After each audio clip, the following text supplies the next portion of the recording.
Section 1. The question that divides a fandom. There is a question that has floated through this community for as long as most of us have been a part of it. It gets asked in comment sections and hobby forums, across kitchen tables scattered with unpainted miniatures, and in the quiet hours of the night when someone is deep in a lore rabbit hole and suddenly stops and thinks, genuinely thinks, about the answer. The question is deceptively simple. Who was the most powerful Primarch? Not the best tactician, not the most beloved, not the one with the most successor chapters named after him, or the one with the most campaigns recorded in the annals of the Great Crusade. The most powerful. The one who, if you stripped away politics and fate, and the machinations of the Chaos Gods, and the long, cruel interference of the ruinous powers in things that should never have been their business, stood at the absolute apex of everything the Emperor tried to create when he sat down and engineered his 20 sons into existence.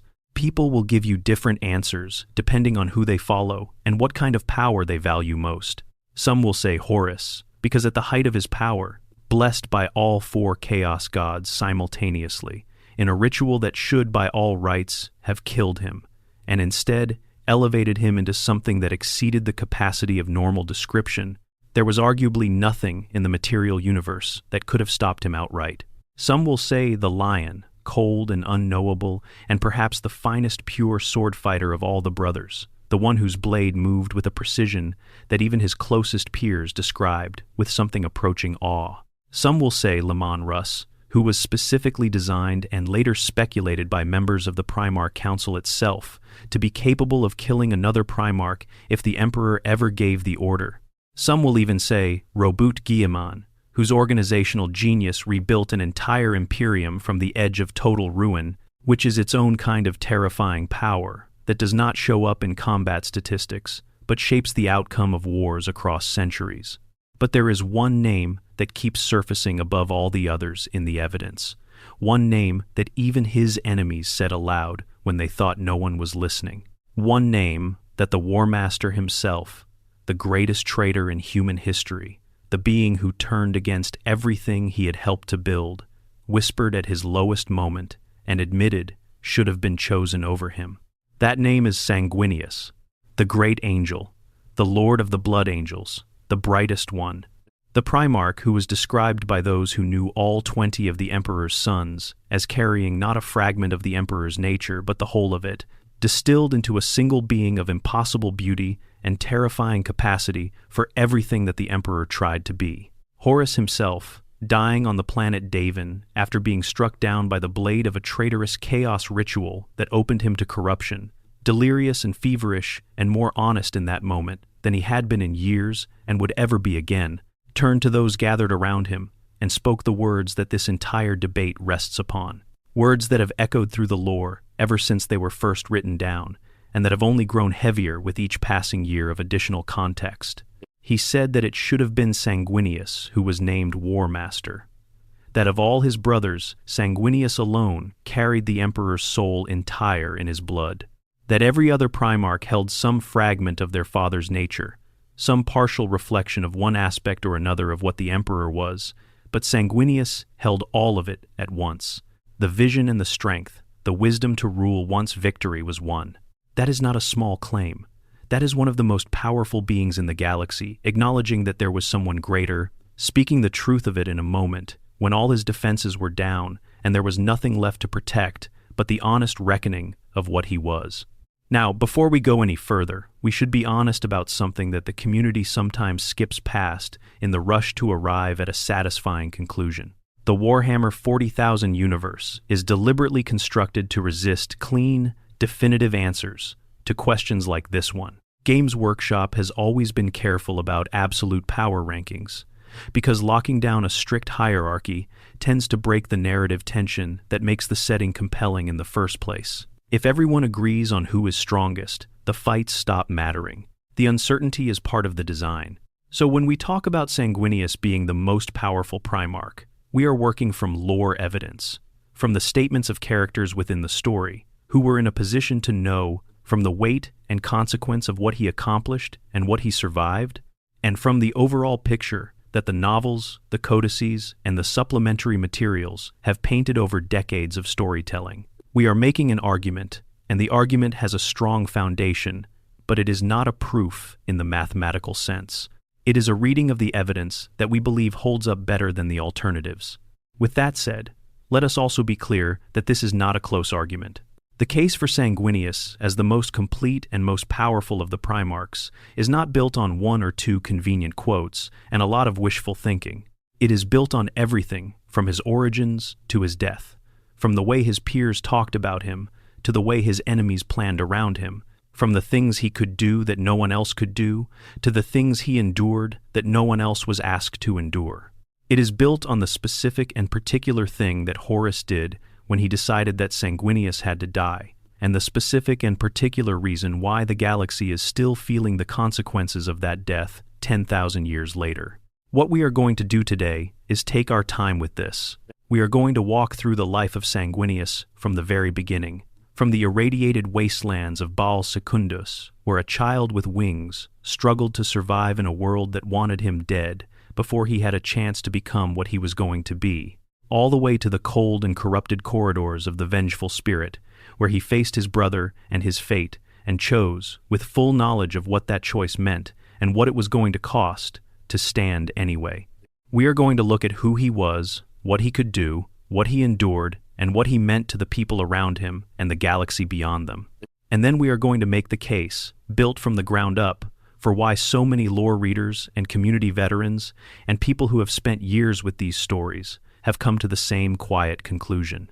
That Sanguinius was something singular, something that even the Emperor's other creations could not match when it came to the fullness of what he was, and that the galaxy, even 10,000 years after his death, is still living in the shadow of what happened when something that powerful chose to give everything it had so that others might live. Settle in. Let the weight of this story settle over you slowly, like the last light of a sun going down over a world that is about to see its darkest night. This is going to take a while, and every moment of it is going to be worth it. If you are watching this from somewhere in the world and feeling the pull of a good long lore video, I want to hear from you.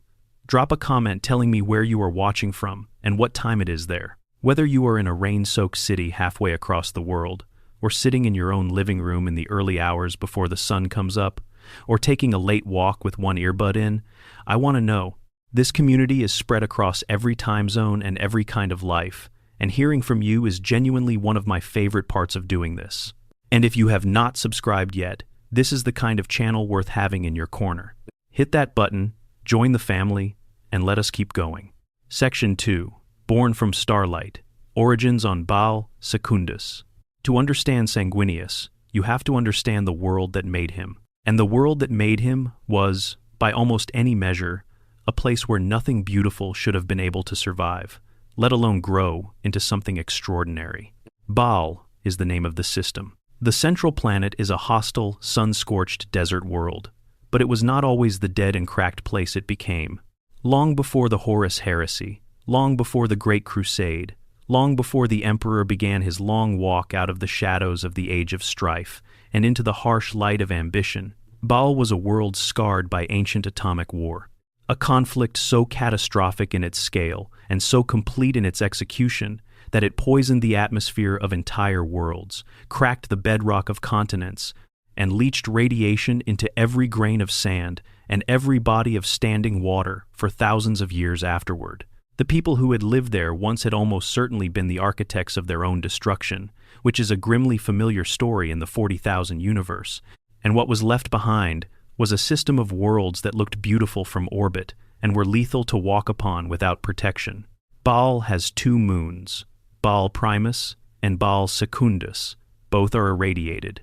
Both are largely uninhabitable by normal human standards, which, in this context, means the standards of people who have already adapted to all manner of difficult environments across a galaxy that has very few genuinely comfortable places to live. And yet human beings still lived on them. Because human beings are stubborn in ways that defy rational expectation, clinging to survival in places where survival should be mathematically impossible, adapting and mutating and refusing to let go of life, even when life becomes almost indistinguishable from slow death. They wore protection when they could find it and suffered when they could not. They organized themselves into tribes that competed viciously for the scant resources their poisoned world offered. They developed cultures and codes and elaborate social hierarchies precisely because structure is what keeps desperate people from dissolving into chaos, when chaos is the default state of everything around them. It was on to Baal Secundus that the gestation pod fell. The pod that carried the infant Sanguinius, one of 20, crafted by the Emperor on Terra before the ruinous powers reached through the barriers between the warp and the material universe, and took what they had been eyeing ever since the Emperor began the project. The Chaos powers could not destroy the Primarch infants outright.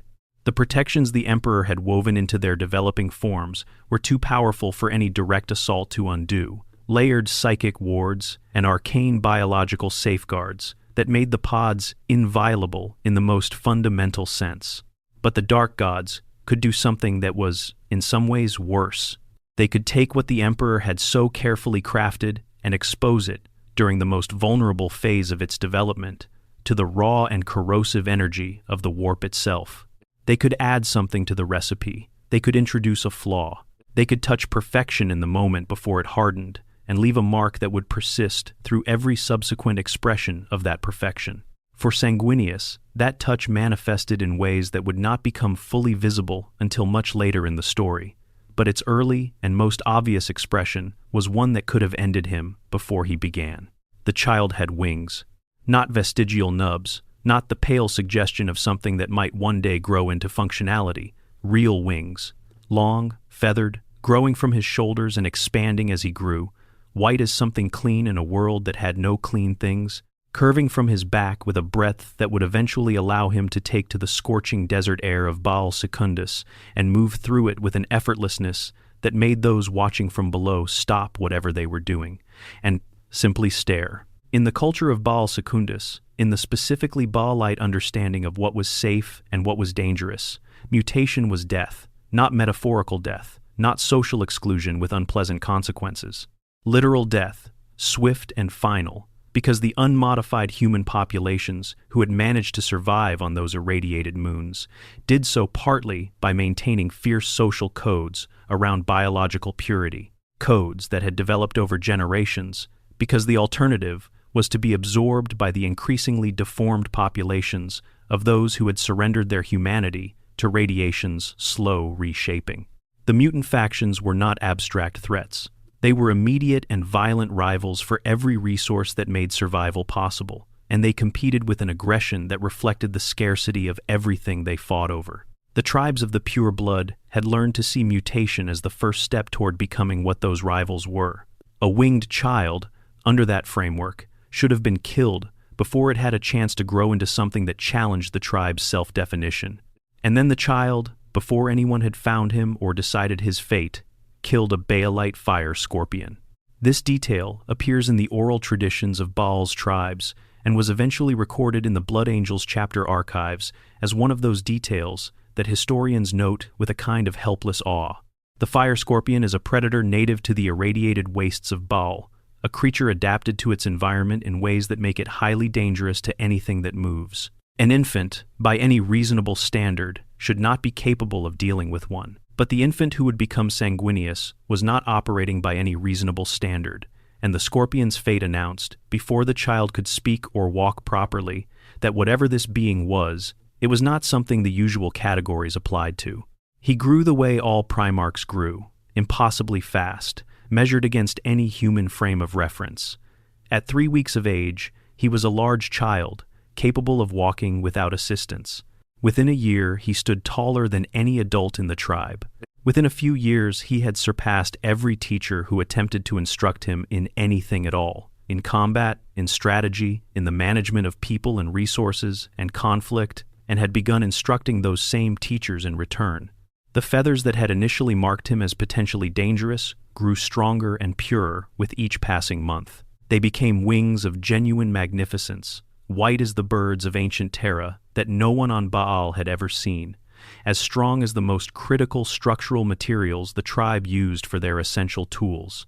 They became pinions powerful enough to lift his growing mass into the air and carry him across the desert with a speed and an economy of motion that left those watching below standing very still, Not because stillness was required, but because the sight had taken something from them that they could not immediately recover, some baseline assumption about what was possible that had to be renegotiated in the face of what they were watching.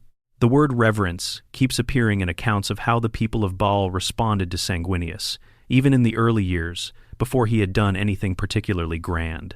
There was something in his presence that the radiation-warped and survival-hardened people of those moons responded to at a level that did not require explanation or argument. They simply knew, the way animals know things before their conscious minds catch up to the knowledge, that this was something different from anything they had encountered before. What Sanguinius did on Baal Secundus in the years before the Emperor arrived was nothing short of transformative for the people who lived there. He united the scattered, warring, mutually suspicious tribes of the pure blood under a single banner. He did not do this through conquest alone, though he was certainly capable of the kind of combat that ended arguments permanently. He did it through the kind of leadership that requires a profound understanding of what drives people, what they fear, what they hope for, and what they will sacrifice to protect. He looked at communities shaped by generations of scarcity and competition and found within them the threads of something more. He pulled those threads carefully and patiently and wove them into something that functioned at a higher level than any single tribe had managed alone. He drove back the mutant hordes that had been encroaching on human territory for generations. He organized defenses that made the pure-blood settlements sustainable rather than perpetually vulnerable. He gave people whose entire cultural memory was built on barely surviving a reason to begin planning for futures that went beyond tomorrow. He transformed the relationship between the various tribes from armed coexistence to something that approached genuine community, which on Baal Secundus was a revolution as profound as anything he would later accomplish with armies and weapons and the full logistical machinery of the Great Crusade. He managed all of this while carrying within himself something the lore is careful to acknowledge, but not always careful to fully examine. He managed it while containing, through what had to be an act of continuous will, something dark that had been touched into him during that gestation pod's journey through the warp. The flaw that would eventually surface in his sons as the Red Thirst, and in its most terrible form as the Black Rage, was not something that appeared in the Blood Angels and their successors by accident or by isolated genetic misfortune. It was in Sanguinius. It was part of him from the beginning. He felt it as something that raged and hungered beneath the surface of everything he was, a thirst for blood and battle that went beyond the legitimate requirements of survival or warfare and into something much more primal and much harder to justify with reason or purpose. He contained it.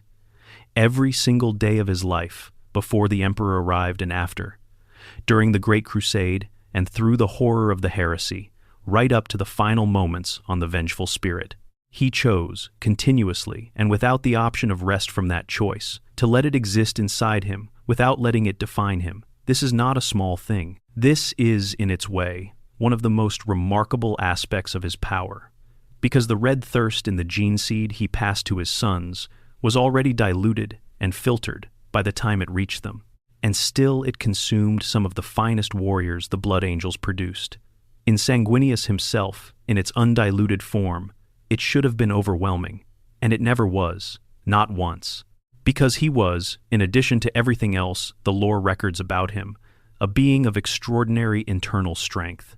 When the Emperor arrived on Baal, the meeting between father and son had a quality that distinguished it from most of the other Primarch reunions that the Great Crusade produced.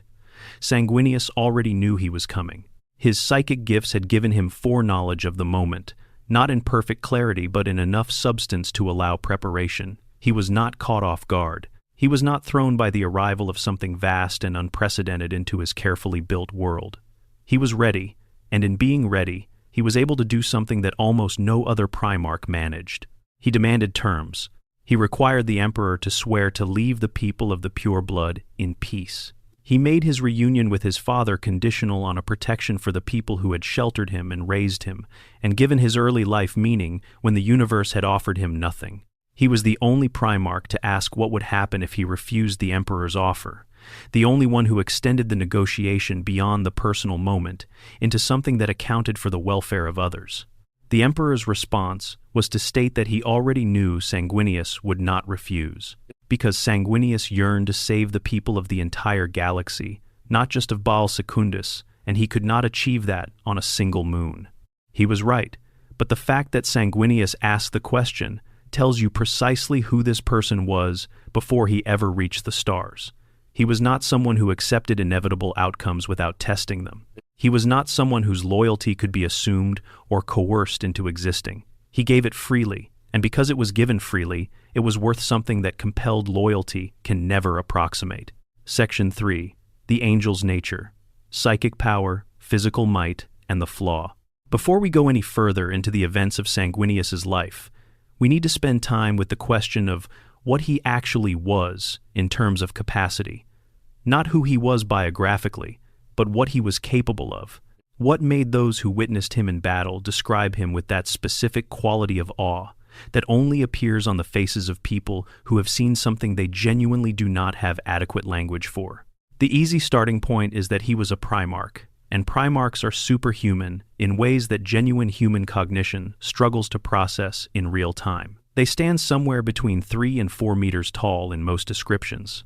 They can lift and throw objects that would require machinery to move in any conventional sense. They can survive wounds that would kill any normal space marine several times over. And space marines are already beings so profoundly removed from baseline humanity in terms of physical capability that comparing them to ordinary soldiers is almost meaningless. Primarchs process sensory information and calculate responses faster than any unaugmented mind can follow. They react to threats before their conscious awareness has fully finished registering what the threat is. They possess reserves of physical endurance that allow them to fight for extended periods under conditions that would reduce lesser warriors to insensibility within minutes. Their bodies continue to function and repair themselves from damage that would be fatal to anything that was not specifically engineered for survival in conditions of extreme violence. All of that is true of Sanguinius, but Sanguinius had things that were not standard to the Primarch template. Start with the wings, because people who are new to the lore often treat them as a primarily aesthetic detail, a visually striking mutation that makes for impressive miniature design and dramatic imagery without fundamentally changing what he was capable of in practice. This is incorrect. Those wings, which spanned enormous distances and carried his fully armored mass through the air with an ease that defied the physics of what wings of organic construction should theoretically be able to accomplish, transformed Sanguinius into a categorically different kind of threat from any of his brothers. He was not simply a ground-based combatant with extraordinary reach and devastating power in close quarters. He was a three-dimensional fighter who could disengage and re-engage at will, who could strike from angles that no enemy with feet on the ground could comfortably cover, who could carry the full momentum of a controlled dive into his blows in ways that multiplied their already catastrophic force beyond what any ground-based charge could replicate. In open-field combat, this gave him options that no other Primarch possessed. He could close distances in ways that bypassed terrain. He could break away from an exchange that was going against him before the exchange became irreversible. He could identify and reach enemy commanders or priority targets with a precision and a speed that the target's bodyguards could not meaningfully prevent. And because his flight was achieved through organic wings rather than any mechanical system, he brought all of this aerial capacity without sacrificing any of the offensive power or protective armor that defined his combat effectiveness on the ground. The flight mechanics themselves are worth examining because they hint at something the lore never fully commits to, but consistently implies. Wings of the biological architecture that Sanguinius possessed should not, by any standard model of physics applied to a being of his mass and density, have been capable of the flight he routinely demonstrated. Many lore analysts and community scholars have noted this over the years and concluded that his flight was aided, perhaps substantially, by his latent psychic abilities, that the wings were the physical component of a flight capability that was fundamentally psychic in its operation, with the muscles and feathers doing a portion of the work and something else doing the rest.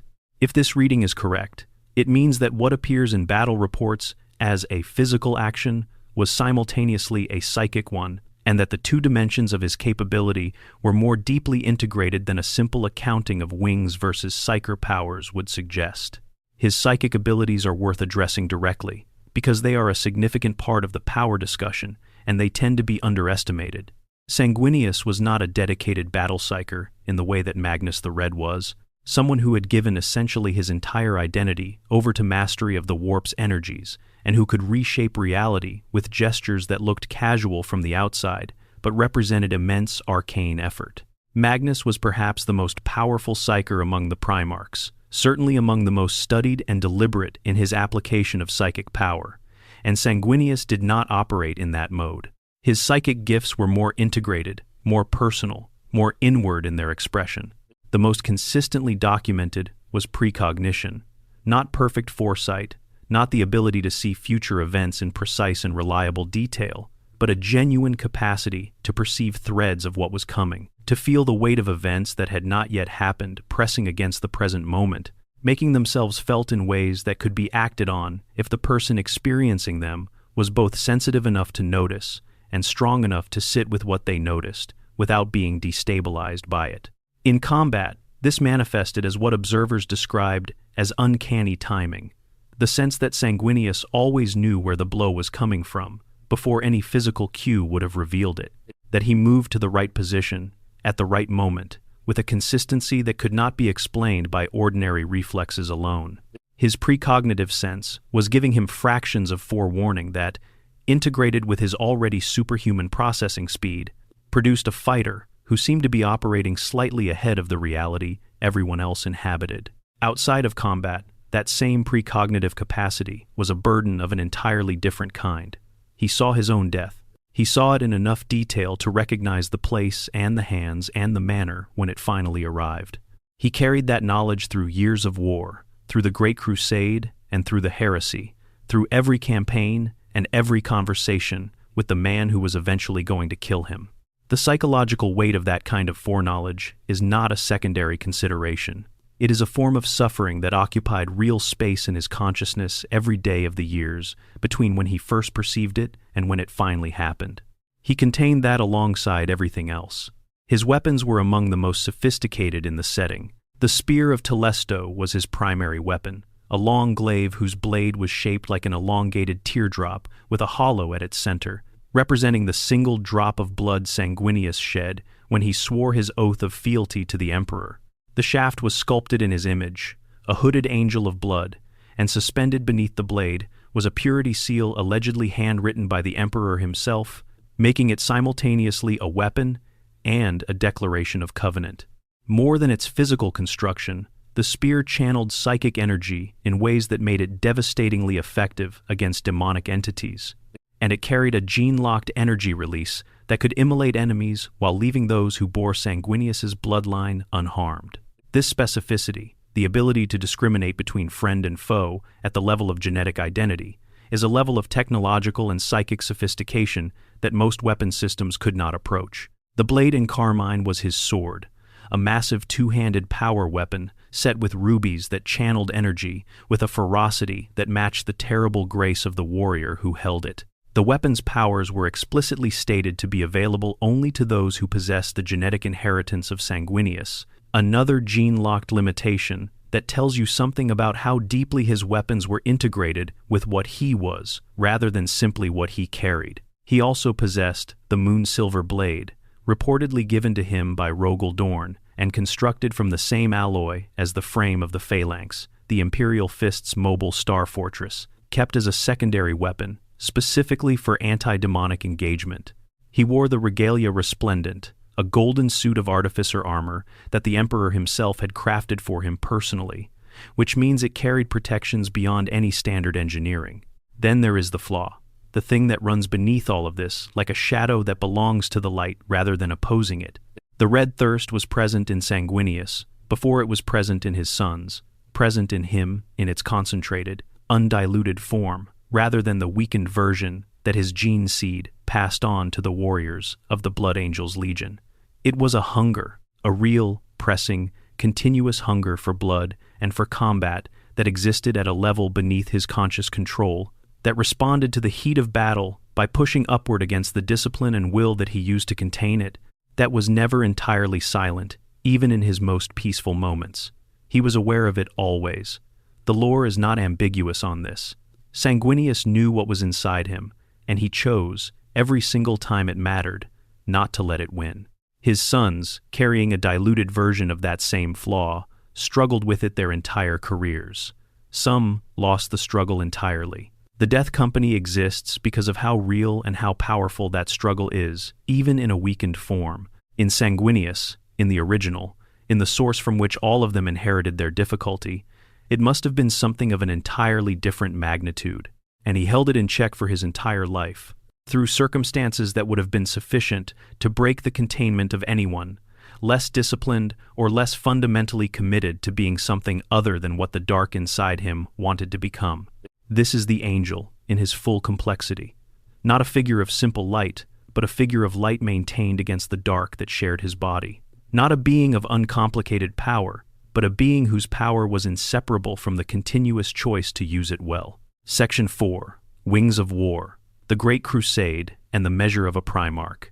The Great Crusade is the foundational story of the Warhammer 40,000 universe, the story of humanity's attempt to reclaim the stars under the banner of the Emperor and his 20 sons. It lasted for approximately 200 standard years of campaigning, carrying the armies of Terra from world to world across the galaxy, reaching into the darkness at the edge of known space, and returning with both long-lost human civilizations and the terrible knowledge of what else was out there, sharing the stars with mankind. In that time, the Primarchs built reputations that would define them across millennia, demonstrated capabilities that established the parameters of what they were, and formed relationships with each other that ranged from genuine love to cold rivalry to simmering contempt, barely held in check by shared purpose.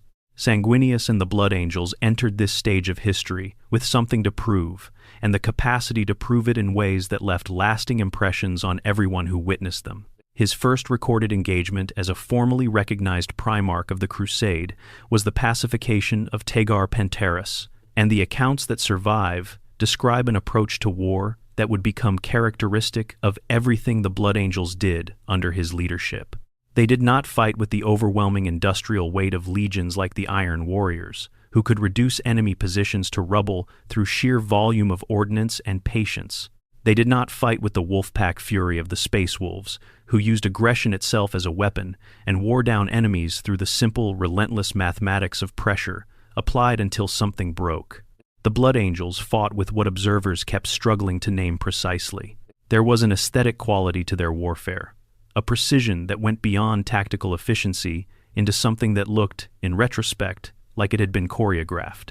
Not because it was rehearsed, but because Sanguinius's understanding of battle was so complete that he could see the shape of an entire engagement from its opening moments and position his forces to move through it cleanly, minimizing wasted effort and unnecessary loss, while achieving objectives that seemed more ambitious than the resources committed to them should theoretically have allowed. Through the first decades of the Crusade, the Blood Angels built a record that established them as exactly the kind of force the Emperor needed at the tip of his expanding edge. They were versatile in ways that many legions were not, capable of assault operations and defensive actions, and protracted sieges and rapid exploitation with equal effectiveness. They fought alongside almost every other legion during this period, and established relationships with each that reflected Sanguinius's natural gift for the kind of genuine alliance that goes deeper than tactical agreement. The relationship with Horus is the most important of these, and the most carefully documented because of what it eventually became. Horus valued Sanguinius in ways that he demonstrated repeatedly through action rather than simply through declaration. When a difficult decision needed to be made, and Horus wanted counsel he could trust, he went to Sanguinius. When the Luna Wolves needed to change their name, a matter of symbolic weight that other Primarchs treated as a question of pride, it was Sanguinius who found the words that made Horus willing to accept what the Emperor was asking. When Horus discovered during a joint campaign the genetic flaw hidden in the Blood Angel's gene seed, the thing that would have invited political consequences of uncertain severity if it had reached the Emperor's ear through official channels, he kept it secret to protect his brother. That is not the behavior of someone who simply respects a useful ally. That is something that looks very much like love. Robert Guillemot maintained a private list he called the Dauntless Few, the 4 brothers among the 20, whom he trusted completely and without reservation. Sanguinius was on that list. Guillemot, who operated through evidence and careful analysis of demonstrated performance rather than through sentiment or personal chemistry, had concluded that Sanguinius belonged in a category apart from most of his brothers. This matters because Guillemot's assessments were precise and his standards were high, and being held in that kind of regard by the Primarch, who built and administered the most effectively organized military-civilian structure in the Imperium, is meaningful information. What Sanguinius actually did in the field during the Crusade, beyond the broad strokes, is where the power argument becomes most vivid. Consider the campaign against the blood-maddened Eldar craft world, an engagement the lore describes with the kind of specificity that makes clear it was understood at the time to be something exceptional. A full craft world is not a military installation in any conventional sense. It is a civilization, home to hundreds of thousands to millions of Eldar, defended by the full technological and psychic arsenal of one of the most sophisticated species the galaxy has ever produced. An enraged craft world whose warriors had fallen into the particular kind of Eldar collective fury that strips away the psychological restraints that normally prevent them from committing fully to the destructive capacity they possess is something that most commanders would assess and then request substantially more resources before engaging. Sanguinius led a fraction of his legion against such a target, not his full force. A portion of it, fighting under conditions that required him to eventually deploy Ordo Sinister Psi Titans because the Eldar were fielding Wraithwalkers and Wraithlords at a scale that had destroyed his allied Legio Furians Titans outright. The scale of what he was fighting against, the sheer mass of psychic and military capability concentrated against his force, is staggering to try to hold in mind. And he managed not just to hold together and survive, but to press through to victory, tearing the head from one of the Eldar's great walker constructs with his hands, in a moment that the accounts treat as somehow characteristic rather than exceptional. The broader picture of the Crusade shows Sanguinius consistently engaging with the most difficult and irregular problems. Not the clean set-piece battles where tactical genius and superior numbers could be applied in conventional ways, but the situations where the enemy was unusual enough, or the environment constrained enough, or the political dimensions complex enough that straightforward approaches would fail. He thrived in exactly the environments where the completeness of what he was mattered most, where being merely strong, or merely brilliant, or merely inspirational would not have been sufficient on its own. Horus's behavior regarding Sanguinius during the pre-heresy period is worth examining carefully because it contains something that the War Master almost certainly never intended to reveal. He was afraid, not of Sanguinius in a simple or direct sense, not the straightforward fear that a warrior feels toward an opponent who might defeat them, something more complicated. When Horus began planning the destruction of the Blood Angels as part of the heresy's early stages, he deviated from the plan as laid out by the word-bearer's chaplain Erebus. Erebus wanted to corrupt the Blood Angels, to turn them toward chaos and add them to the traitor cause. Horus overruled this. He insisted that it would not be enough to corrupt the Legion. Sanguinius himself had to be eliminated. He explained this by saying that he knew Sanguinius would never turn to chaos, that his brother's loyalty to the Emperor was not something that could be leveraged or manipulated away. The Daemon Kyrus pressed further and asked whether Horus was afraid of having a rival, whether he feared that if Sanguinius did somehow turn, he would find greater favor with the gods of chaos than Horus himself could ever claim. Horus did not deny it. He deflected. He moved on. But the absence of a denial in that context is itself a kind of answer. In the middle of the Great Crusade, surrounded by the momentum of humanity's greatest expansion, at the height of his own power and prestige, as the Emperor's chosen favorite and the most successful military commander in the Imperium's short history, the War Master was operating with the background knowledge that his most trusted and beloved brother was also the one person who might, under different circumstances, have exceeded him in everything.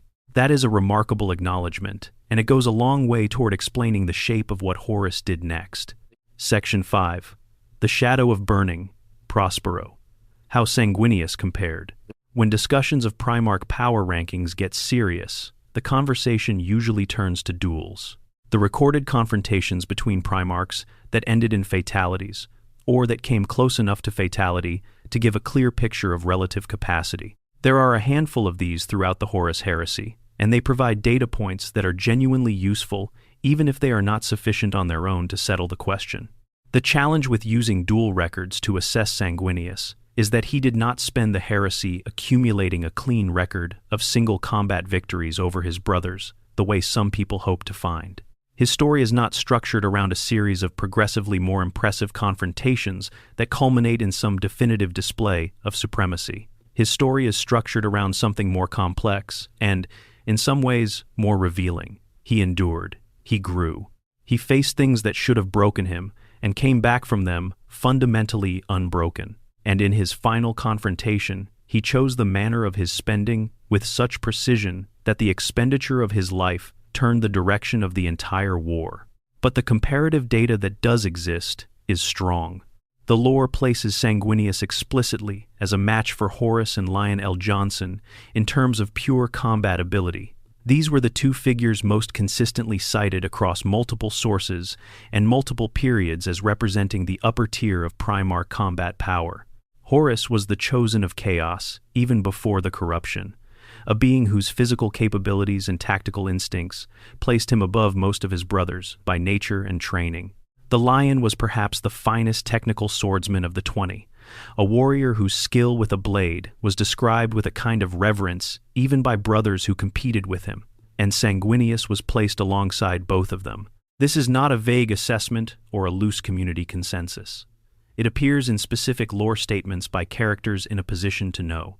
It appears in the behavior of Horus, who would not have organized an elaborate multi-stage trap specifically to destroy Sanguinius if he had considered the target easily handled by more straightforward means. It appears in the accounting of what Sanguinius actually managed to accomplish against opponents who were supposed to be beyond him. Consider the comparison with Lemon Russ, the space wolf, who was specifically noted in various sources to have been potentially designed or at least suitable for the role of killing other Primarchs if the Emperor ever gave that directive, was a terrifying warrior. His combat style operated at the intersection of preternatural hunting instinct and the kind of brutal efficiency that comes from years of fighting in environments where every opponent is trying to kill you, and restraint is a liability. But Russ was a specialist in ways that Sanguinius was not. He excelled at the visceral, the direct, the kind of war that was decided by who was more willing to absorb punishment and keep pressing. Sanguinius could do that, and could also operate in 3 dimensions, apply psychic capability, wield weapons of unique sophistication, and command through the kind of genuine personal inspiration that made an army more than the sum of its individual fighters. The comparison with Guilliman is instructive in a different way. Guilliman was not generally considered Sanguinius's equal as a combat warrior, though he was certainly formidable by any absolute standard. But Guilliman was the greater administrator, the greater builder of systems, the greater strategic thinker at the macro scale of entire campaign theaters. Sanguinius was the one who Guilliman thought should rule when things fell apart enough that ruling required something other than organizational genius. He chose the person who inspired rather than the person who administered, and in so doing revealed his own understanding of what leadership fundamentally requires. The Conrad Kurz comparison is stranger and more revealing than most. Kurz possessed a version of precognition similar to Sanguinius's, though shaped by the darkness of Nostromo into something far more destabilizing. Both could see elements of the future. Both carried that knowledge as a weight that colored their existence. But where Kurz's visions had broken him into something predatory and ultimately self-destructive, Sanguinius's had not. The difference was not in the strength of the visions, but in the strength of the person receiving them. Sanguinius could hold the knowledge of terrible things and continue choosing good ones. Kurz could not. When Sanguinius held Kurz as a prisoner during the Imperium Secundus period, the Night Haunter tried to break him. He used what he claimed to know about the future, about the true nature of the Emperor's project, and what it would become, to shake the foundations of Sanguinius's commitment. He was not entirely wrong about what he was saying. The grimness of the 40,000 setting, the Imperium of the 41st millennium, with its authoritarianism and its ignorance and its grinding perpetual war, represents in many ways the failure of the Great Crusade's most optimistic ambitions.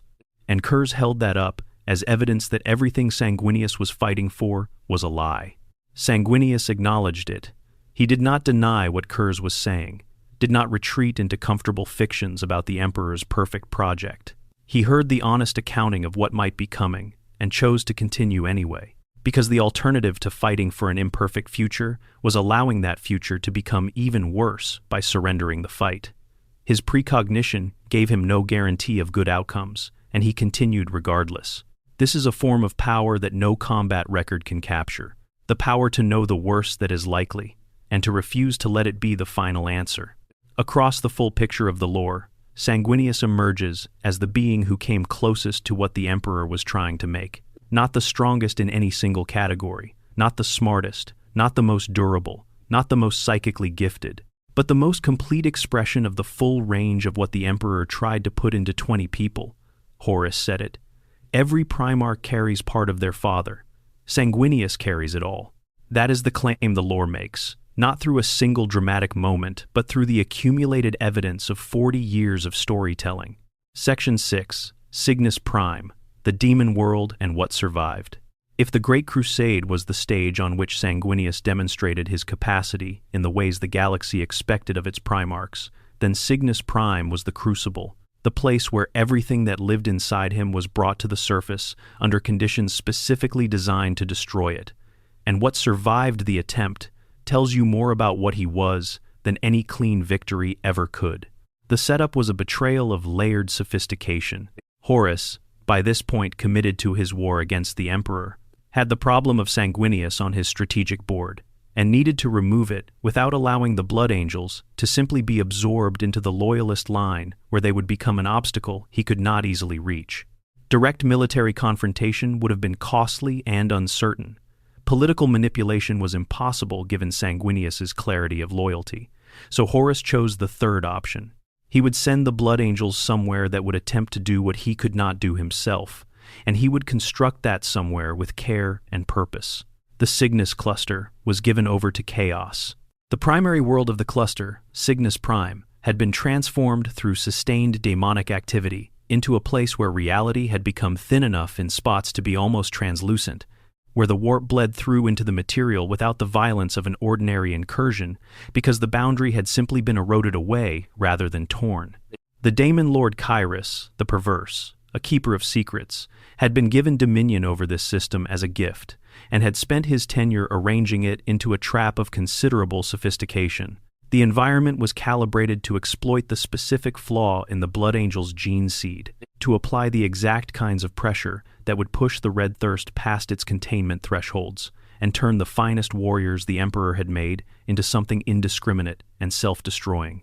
And then there was Kabanda. Among the greatest servants of Khorne, Kabanda occupies a position of particular status. He is not simply powerful in the generalized way that all bloodthirsters are powerful. He is focused, purposeful, carrying a specific mandate that on Cygnus Prime translated into a single, clear objective. He was there to break Sanguinius. Not to kill him if killing could be avoided, because a living broken Sanguinius was more useful to the enemy's purposes than a dead one, but to demonstrate publicly, in front of the Blood Angels, that their Primarch was not what they believed him to be. The confrontation between them began with the daemon revealing Horus's treachery in the way that daemons reveal uncomfortable truths, not as helpful information, but as a wound delivered with the precision of something that has studied its target. Sanguinius rejected what he was hearing. The claim that his closest brother had turned against the Emperor was too large, too wrong in the way that things are wrong when they contradict something you have experienced as true for your entire life. He could not integrate it immediately. He rejected it with the force of everything in him, and launched himself at the daemon instead. The battle that followed was extraordinary and brutal, and revealing in ways that few of Sanguinius's recorded engagements were. He fought Kabanda with the blade in carmine, driving a being of immense demonic power backward through a combination of skill and fury that the accounts describe as something beyond tactical combat. He stabbed the bloodthirster through the chest, opening a wound in one of Khorne's greatest servants that left the creature registering something it almost certainly did not often feel, something that translated from the daemon's perspective as pain and shock.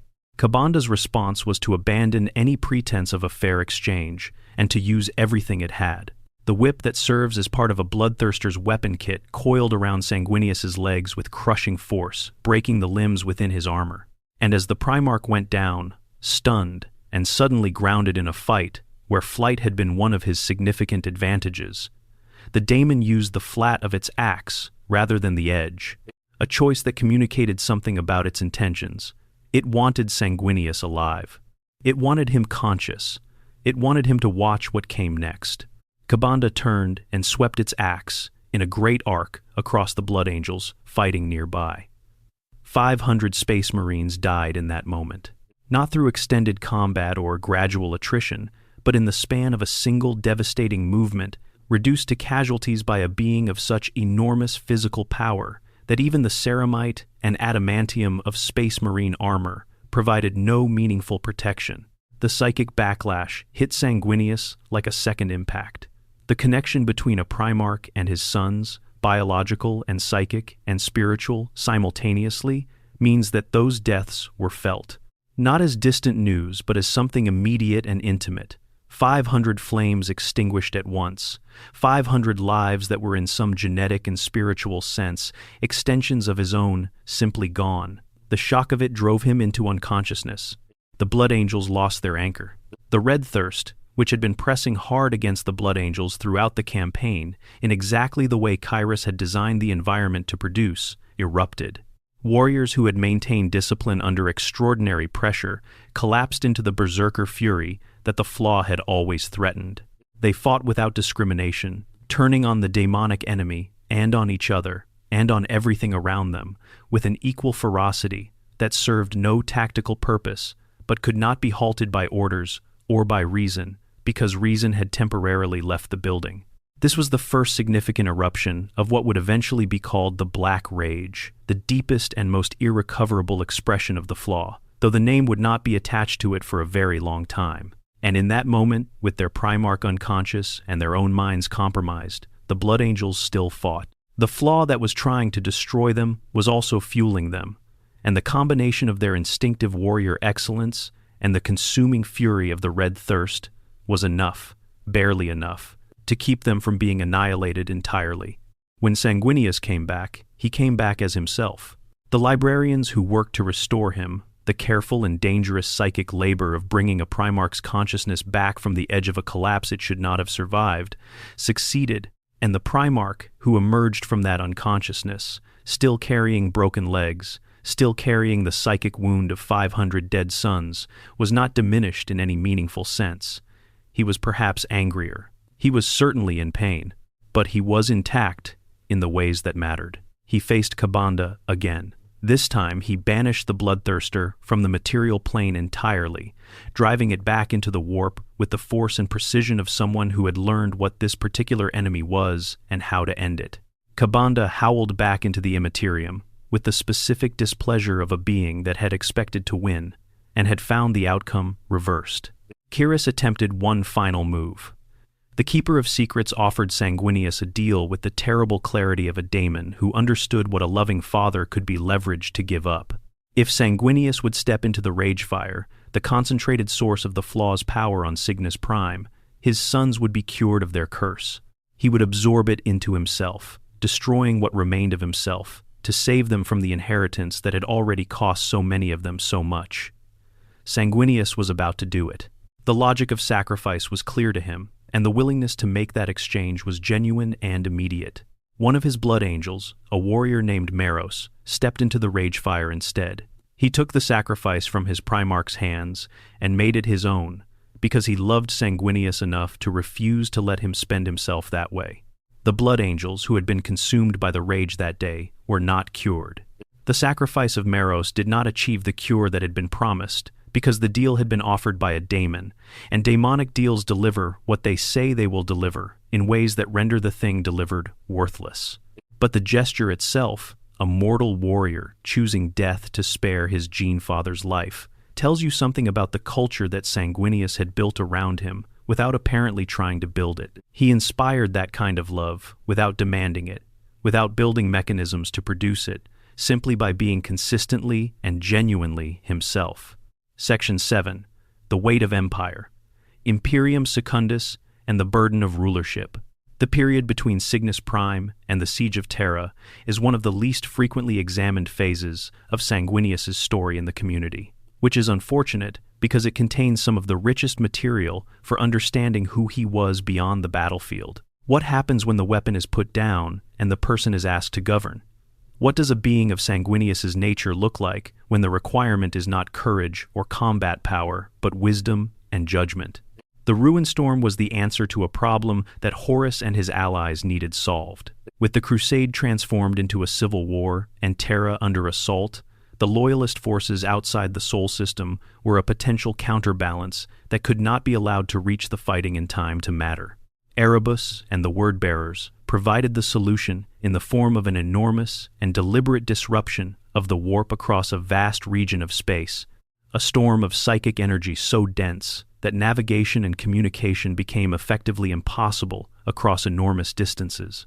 Entire Legion strength forces found themselves cut off from each other and from any reliable information about what was happening at the heart of the Imperium. The Ruin Storm was a strategic weapon of extraordinary scale, and it worked almost exactly as intended for the time it needed to work.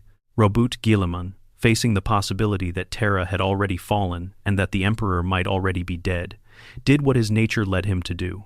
He assessed the situation, identified the most likely bad outcome, and began constructing a contingency plan that would preserve as much of what the Emperor had built as could be preserved if the worst had happened. He did not do this out of disloyalty. He did it out of the same impulse that had always driven him, the refusal to allow a failure of preparation to turn a recoverable situation into a total one.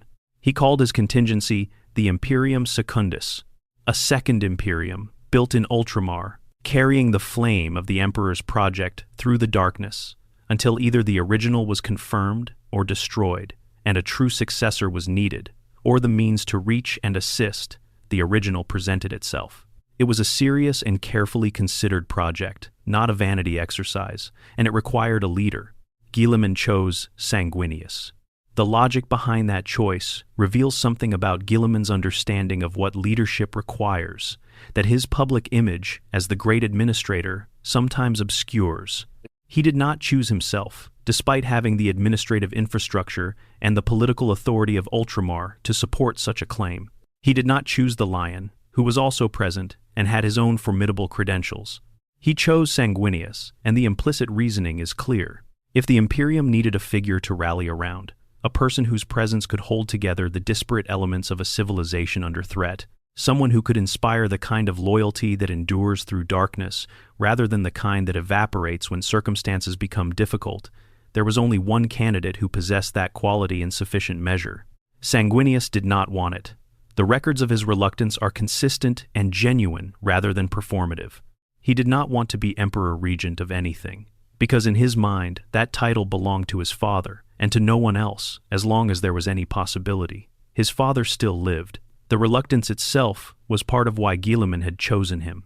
The person most suited to hold power is often the one most honest about its costs and most uncomfortable with its trappings. He governed. He organized the defense of Ultramar and the surrounding space. He presided over the legal and political structures that Guilliman had built and tried to apply their principles in the situations that arose. And he found himself managing the trial of Conrad Kurz, the Night Haunter, who had been captured and brought into Imperium Secundus as a prisoner. The Night Haunter's trial was one of the most psychologically demanding responsibilities Sanguinius carried during this period, because Kurz used every moment of the proceedings to say things that were genuinely disturbing in their accuracy. He indicted the Emperor's project with specificity, challenged the moral foundation of everything the Crusade had been built on, and targeted Sanguinius personally with the knowledge of his prophetic death. Sanguinius held the structure of the trial together. He did not simply execute Kurz, which his authority permitted, because he understood that how you handle difficult cases is as morally consequential as what decision you ultimately reach. He managed the Lion's impulse toward immediate violence. He maintained a form that, in the context of everything falling apart around it, represented an attempt to be better than the circumstances demanded. Eventually, the path through the Ruin Storm opened, through a campaign at Davin that broke the demonic nexus powering the storm. Sanguinius fought in that campaign alongside his brothers, clearing the way through forces of chaos that pressed against them with everything the warp could muster. And when the path was clear, he brought the Blood Angels home. He brought them to Terra, to a world that was already burning. Section 8. The Siege of Terra, the Angels' Final Hours. The Siege of Terra is the most consequential sequence of events in the entire Warhammer 40,000 universe. It is the hinge point on which everything else in the setting turns. The history of the Imperium in the 41st millennium, with all of its darkness and grinding perpetual war and systematic erosion of the brightest things it ever tried to be, is what it is because of what happened during those 55 solar days when the forces of Horus pressed against the walls of the Emperor's palace and tried to break them. The palace had sustained catastrophic damage by the time the Loyalist reinforcements arrived through the ruin storm. The vast defensive perimeter that had once been the most heavily fortified position in human-controlled space had been ground down over weeks of assault by forces that combined military power on a scale that the Imperium had never before faced from a single direction. The outer walls had fallen. Entire defensive zones had been abandoned to the advancing traitor legions. The World Eaters, the Death Guard, the Sons of Horus, the Word-Bearers, and their demonic allies had pressed inward with the slow, terrible momentum of something that had accepted very high costs in exchange for very consistent progress. Rogel Dorn was holding the defense together. The Praetorian of Terra had been managing the impossible mathematics of a siege where the ratio of attackers to defenders made conventional defensive doctrine largely irrelevant, compensating through engineering genius and through the specific quality of stubbornness that defined him and his legion, the absolute refusal to give ground before every conceivable alternative had been exhausted. Jagatai Khan was conducting the lightning raids that bought time and space at the cost of constant movement and constant risk. And now, Sanguinius arrived. He came to a world on fire, bringing his Blood Angels to a battle that was already close to its end, and immediately saw what needed to be done and began doing it. He organized. He moved through the fractured defense with the quality that had made him irreplaceable throughout the crusade, reading the shape of the battle across its full extent and identifying where his presence would do the most good. He did not simply insert himself as another fighting force. He communicated something that the defenders of Terra had been running short of for weeks. He communicated the sense that holding on was still possible. This is the part of Sanguinius's contribution to the siege that does not appear in combat statistics, but is no less real for its invisibility. The emotional weight of a battle, this prolonged and this costly, is its own kind of attrition. Warriors who can absorb almost any physical damage can still be worn down by weeks of watching everything they defend get destroyed layer by layer. The arrival of Sanguinius represented a turning point, not in the tactical situation, but in the psychological one. A moment where the defenders could see that they were not entirely alone. The battle contracted, position by position. Over days and weeks of grinding fighting, the Loyalists were pushed back through the outer palace, through the intermediate defensive zones, into the inner precincts. And eventually the shape of the battle contracted to a single point, the Eternity Gate, the last door, the final threshold between the outer palace and the Sanctum Imperialis at the palace's heart, where the Emperor sat upon the golden throne and maintained the things that kept the Imperium running at all. If the Eternity Gate fell, the war was over. There would be nothing standing between the advancing traitor forces and the Emperor himself, and whatever hope remained for the Imperium's survival would extinguish as completely as a flame in a vacuum. The force advancing on the Eternity Gate was led by Angron in his newly ascended daemon form. The Primarch of the World Eaters had been elevated by Khorne during the siege, transformed from a mortal warrior, brutalized as he was by the butcher's nails that had been hammered into his skull on New Syria, into something that existed on both sides of the boundary between real space and the warp simultaneously. The daemon Angron was not simply a stronger version of the mortal Angron, though the mortal had already been one of the most destructive close combat fighters among the Primarchs. It was something categorically different, wrapped in the energy of the blood, God's blessing, channeling Khorne's fury through a body that had been built for war from before birth and then enhanced by demonic ascension into something that conventional physics barely constrained. And Kabanda was there. Still present, still carrying whatever counted as a personal investment in the outcome of this particular confrontation. The bloodthirster that Sanguinius had banished from Cygnus Prime had returned, as greater daemons always returned after sufficient time, and it had come back to this fight carrying the specific quality of attention that long rivalry produces. Sanguinius had heard it twice. It intended the accounting to shift. The battle at the Eternity Gate was among the bloodiest single engagements of the entire siege. The Blood Angels who defended it fought through a tide of traitor marines and demonic entities that pressed without pause or mercy, and Sanguinius fought at the center of it with everything he had. The spear of Telesto blazed with its purifying light. The blade Encarmine swept arcs through enemies that pressed so close they sometimes seemed to be trying to smother him with bodies rather than defeat him with weapons. Kabanda struck him. The Bloodthirster, enormous and furious, hit the Primarch hard enough to drive him from the air and into the ground, and the wound it opened in him was not small. He bled. He lay on the ground for a moment in a way that made the defenders, who could see him go cold, with the specific fear that comes from watching something that should be invulnerable appear, for a moment, vincible. He got up. He grabbed Kabanda by the ankle and by the arm. He lifted the Bloodthirster, this creature of immense mass and demonic power and Khorne's own blessing, overhead, and he broke its back over his knee. He threw the carcass back into the advancing enemy, and the sound it made when it impacted the forces behind it was not a sound that any of them had expected to hear. The last defenders made it inside. The Eternity Gate closed. About 70,000 loyalists remained standing, out of the millions who had begun the siege. Everything outside the Sanctum Imperialis was effectively lost, but the Emperor lived. The innermost point held, and then Horus lowered his void shields. Section 9. The Chamber of the Emperor. The final confrontation. What happened next happened across two planes simultaneously, in the physical space of the vengeful spirit's corrupted corridors, and in the psychic and spiritual dimensions that Primarchs and the Emperor inhabited, in addition to the material one. The small group that teleported aboard, scattered by the chaos of materialization into a vessel so thoroughly transformed by chaos that its internal structure had ceased to follow consistent physical rules, each faced their own version of the challenge. None of their experiences were straightforward. None of them found what they were looking for easily. Sanguinius found Horus first. He fought his way through the ship's nightmare interior to the bridge, or what the bridge had become, moving through corridors that responded to his presence with the hostility of an environment that recognized something incompatible with its nature. The vengeful spirit under Horus's tenure and the full influence of chaos was not simply a corrupted warship. It was something closer to a daemon world in miniature, a physical structure so saturated with warp energy and so deeply transformed by the nature of the being it carried that the distinction between ship and demonic realm had effectively dissolved.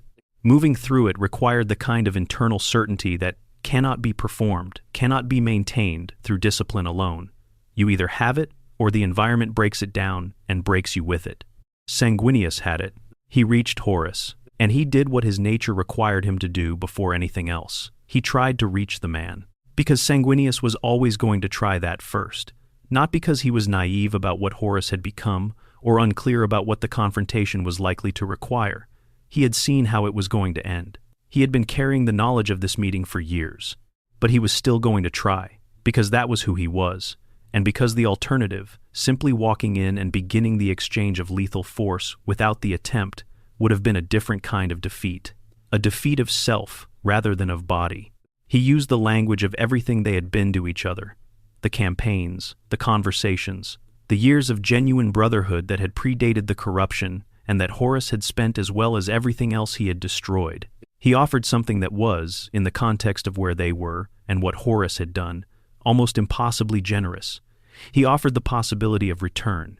The Chaos Gods had known this moment was coming.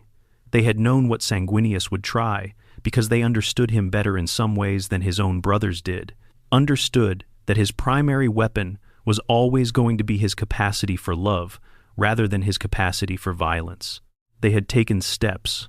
The Horus, who stood before him on the bridge of the vengeful spirit, carried all four of their blessings simultaneously, had been elevated beyond anything that ordinary Primarch combat templates were designed to engage with.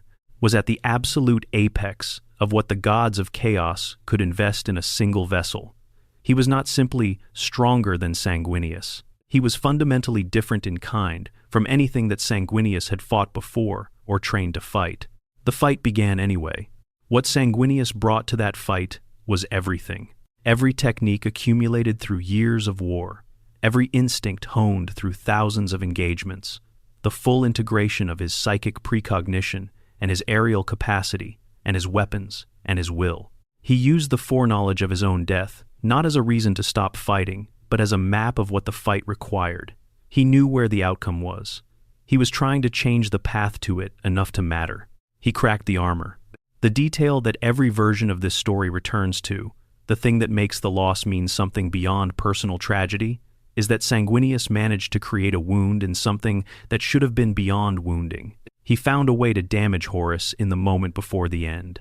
Not enough to stop him, not enough to reverse the outcome, but enough to leave a mark that persisted. When the Emperor arrived and found Sanguinius dead at Horus's feet, and assessed the situation in the instant of that terrible sight, the gap that Sanguinius had made was still there.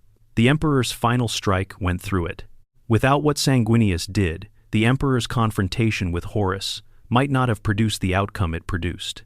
The victory that saved humanity from falling entirely to chaos in that moment was built on the foundation of Sanguinius's death in the most literal possible sense.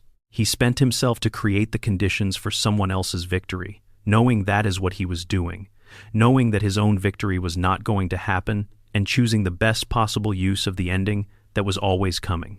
When Horus was destroyed, truly and completely destroyed by the Emperor, in a way that left nothing of him to return to the warp and try again, the cost to the Emperor was everything physical.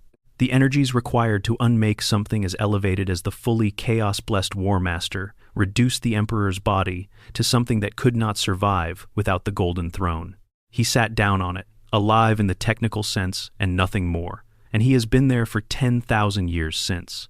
Rogel Dorn found Sanguinius, the son who had built Terra's defenses and watched them fail one by one, who had done everything a Primarch could do to protect something that turned out to require a different kind of protection than fortifications could provide, who was in those final moments, perhaps the most practically present and most emotionally wrecked of everyone involved, recovered the body of his brother from the bridge of the collapsing vengeful spirit. He brought him home. The golden sarcophagus that holds Sanguinius on Baal has rested there since, tended by his sons, visited, remembered. Section 10. What his death means. The red thirst, the black rage, and the blood angels. The death of a Primarch is not like the death of an ordinary person, or even like the death of an extraordinary one. A Primarch is their gene seed in a literal biological sense. They are the template from which thousands of warriors are crafted, and the connection between them and those warriors is not simply administrative or emotional. It is biological. It is psychic. It is woven into the structure of what the warriors of their legion are at the most fundamental level. When that connection is severed by death, especially by a death that carries the specific emotional weight and psychic intensity that Sanguinius's death carried, the severing does not leave a clean break. It leaves an echo. Every blood angel alive at the moment Sanguinius died received a psychic impression of those final minutes. The cold of the vengeful spirit's corrupted deck plates, the weight of the fight, the moment before darkness. These impressions did not dissipate. They were absorbed into the gene seed itself, becoming part of the biological heritage that every blood angel who came after would inherit, generation after generation, for 10,000 years. The black rage is what happens when that echo surfaces completely. When a blood angel, or a warrior of any of the successor chapters who share Sanguinius's gene seed, reaches a threshold of psychological and spiritual pressure in combat that allows the echo to overwhelm the present. The warrior stops being themselves. Sanguinius's final minutes flood their consciousness at full intensity, and they find themselves fighting a battle that ended 10,000 years ago, while their body is physically present in a different conflict altogether. They believe they are Sanguinius. They fight with a ferocity that draws on the psychic legacy of their gene father's last stand, rather than on their own trained capacity, and they cannot be recalled from it. The black rage does not release. Once it takes hold completely, it does not let go. The Blood Angels have built structures around this. The Death Company is the most visible, formed from warriors consumed by the rage and deployed into the chapter's most desperate, where their fury can be directed toward enemies rather than allies, and where they can find the quick and honorable end in combat that is the only mercy available to them. They paint their armor black. They mark it with red crosses representing the wounds of Sanguinius. They charge into situations that the rest of the chapter would classify as unwinnable, and they fight with everything the rage gives them until they are gone. Every Death Company deployment is a memorial. Every charge those warriors make is, in some sense, a replay of the one their gene-father made on the vengeful spirit. The chaplains who lead and communicate with the Death Company perform some of the most demanding work in the Space Marine tradition. Maintaining a psychic and verbal connection with warriors who believe they are a dead Primarch fighting a battle that happened 10,000 years ago requires a specific kind of strength. They speak in the language of that final battle, invoke the imagery of the siege, try to direct the fury rather than extinguish it, because extinction is not possible. Every warrior they send out of that gate is a brother they will not speak with again. The red thirst predates the death. It was present in the gene seed during the Great Crusade, present in Sanguinius himself in its original concentrated form, and it surfaces in Blood Angels during combat as a hunger that pushes against discipline and reason and wants something that cannot be cleanly named as anything other than blood and more blood. Most Blood Angels manage it. They contain it through the rituals and the training and the specific psychological scaffolding the chapter has developed over millennia for exactly this purpose. But it is always there, always pressing, and the margin between managing it and losing to it is never as comfortable as the chapter publicly presents. The chapter's culture was shaped by this dual reality in ways that are visible everywhere you look if you know what you are looking at. The Blood Angels are extraordinary artisans. They produce some of the finest art in the Imperium. They cultivate beauty with an intensity that their allies find difficult to explain, and that their enemies find inexplicable in a warrior culture. But this is not incongruous with the flaw. It is a response to it. The cultivation of beauty is the cultivation of the human in themselves, the deliberate and continuous effort to be something more than the hunger that lives inside them. Every painting and every sculpture and every piece of ornate armor they craft is an assertion that they are not only the darkness they contain, that they are also this, the thing that makes and appreciates and creates, that the side of them that looks at the universe and finds it worth preserving is real and substantial, and not merely a performance. Sanguinius understood this about himself, understood that the beauty he embodied was not separate from the darkness he contained, but was, in some sense, its answer. He was both things, the angel and the beast, and he chose the angel every time without pretending. The beast was not real. He gave that duality to his sons, along with everything else, and they have been working through it ever since. The sanguinary priests, who administer the chapter's blood rituals, including the drinking from the Red Grail that contains blood drawn from Sanguinius himself, are doing something that, in the 41st millennium, is functionally indistinguishable from a devotional practice, even within a chapter that maintains nominal distance from the imperial creed's more overt religious forms. The line between warrior brotherhood and faith dissolved in the Blood Angels long ago, because the being at the center of their traditions was too genuinely worthy of reverence for the distinction to survive the test of time. The successor chapters carry this too.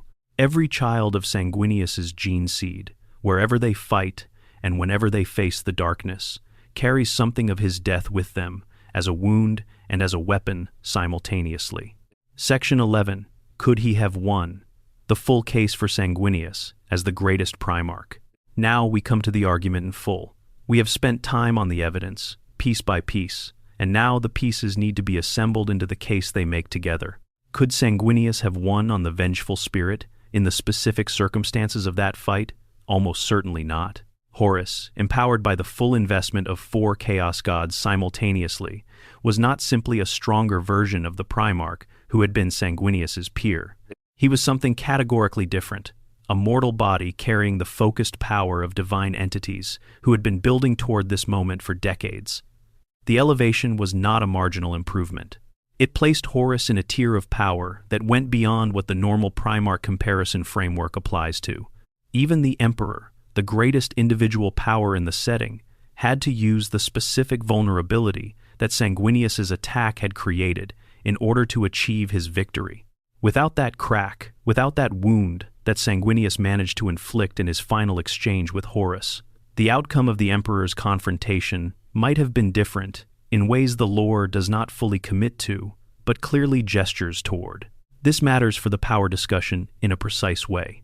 The crack in Horus's armor demonstrates that Sanguinius could damage something that should have been beyond damaging, could find the gap in defenses that were supposed to be insurmountable. It does not prove he could have won, but it proves that he could impose a cost that nothing else in that scenario managed to impose. His death was not meaningless resistance. It was a precisely targeted expenditure that created the conditions for the only victory available. But the question of who was most powerful among the Primarchs, in the normal sense, absent the artificial elevation of chaos favor, is a different question. And there, the evidence assembles into something clear. The explicit lore placement puts Sanguinius alongside Horus and Lionel Johnson as the top tier of Primarch combat power, with the specific statement that he was considered a match for both of them. This is not a vague community assessment. It appears in lore material, supported by character statements from sources in a position to know. He defeated Kabanda twice. One victory over a greater demon of Kabanda's rank is an achievement that most beings in the setting could not claim once. He did it while recovering from broken legs and catastrophic psychic shock. The second confrontation at the Eternity Gate went further, with him physically lifting the Bloodthirster and breaking it over his knee before throwing it back into the enemy host. Whatever model of power you are using, this scales into the conversation. He defeated Angron at the Eternity Gate, the newly ascended Daemon Primarch, driving him from the field and closing the gate in time to protect what remained of the Imperial defense. Daemon Angron, fully ascended, was not a simple opponent. Moving him off an objective he was committed to is not a small achievement. He possessed the unique combination of physical power at the very top of the Primarch tier, genuine psychic capacity, including precognition, three-dimensional combat ability through his wings, weapons of unique sophistication, and a psychological architecture that could contain knowledge of his own death for years and continue functioning. No single other Primarch combined all of these elements simultaneously. And then there is Horus's testimony, spoken in a moment of genuine vulnerability, without the defenses that public declarations carry. It should have been Sanguinius. He alone has the Emperor's soul in his blood. Each of us carries part of our father. Sanguinius holds it all.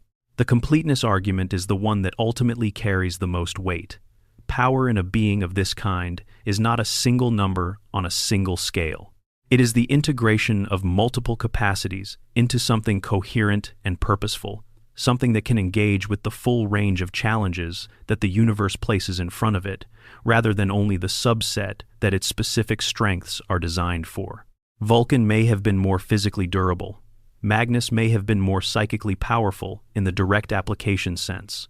Guilliman may have been the superior strategist at the macro scale. Russ may have been more precisely calibrated for the act of killing other Primarchs. But none of them put all of those things together in the way that Sanguinius did. None of them were described by their peers as the complete expression of what the Emperor tried to create. None of them were the person that the War Master himself said should have been chosen above him. The power of Sanguinius is also the power of how he spent what he had. Power, directed with perfect precision, spent in the exact moment and manner where it can do the most possible good, is a different category of power, from power that simply exists in quantity. He spent 30-odd years of Primarch life in service to others. He spent his death in service to a victory he would not survive to see. And he made each of those choices with full understanding of what they cost. That is the full measure of the argument, not just what he could do, but what he chose to do with it. Not just his strength, but the direction of it. Not just his life, but the use of his death. By any measure you apply to power that treats the application as inseparable from the capacity, Sanguinius stands at the top. Section 12. Legacy Eternal. Sanguinius in the 41st Millennium. 10,000 years is a number that the human mind processes intellectually without quite grasping what it means in practice. It is longer than the entire span of recorded human history as it existed before the Great Crusade. It is longer than most civilizations survive, from their founding to their extinction. And across all of that time, through the grinding darkness of the Imperium's long, slow war against everything that threatens humanity's continued existence, Sanguinius has never truly been absent from the story. He is present in the gene seed of every blood angel and every successor chapter warrior who has ever drawn breath. He is present in the Black Rage, that terrible gift of grief and fury that proves his death did not end the connection between him and his sons, but transformed it into something that persists in the most intimate possible way. He is present in the Red Grail and the death masks and the elaborate ritual culture of the chapter. He is present in the golden sarcophagus on Baal, where his body rests unchanged under the care of generations of sons who have known him only through his echo. He is present in Commander Dante, the longest-serving chapter master in the Imperium's post-heresy history, who has led the Blood Angels for over 1,000 years. Dante carries the death mask of Sanguinius on his own face in battle. That golden recreation of the Primarch's features that is said to take on a quality of life in the heat of combat, surrounding him with an aura of his Gene Father's legend that terrifies enemies and steadies allies in equal measure. Dante has fought every major conflict the Imperium has faced in his long centuries of service, managing the genetic legacy of Sanguinius and the continuing crisis of the Flaw, and the political challenges of leading a chapter that could never afford the luxury of total transparency about what it was.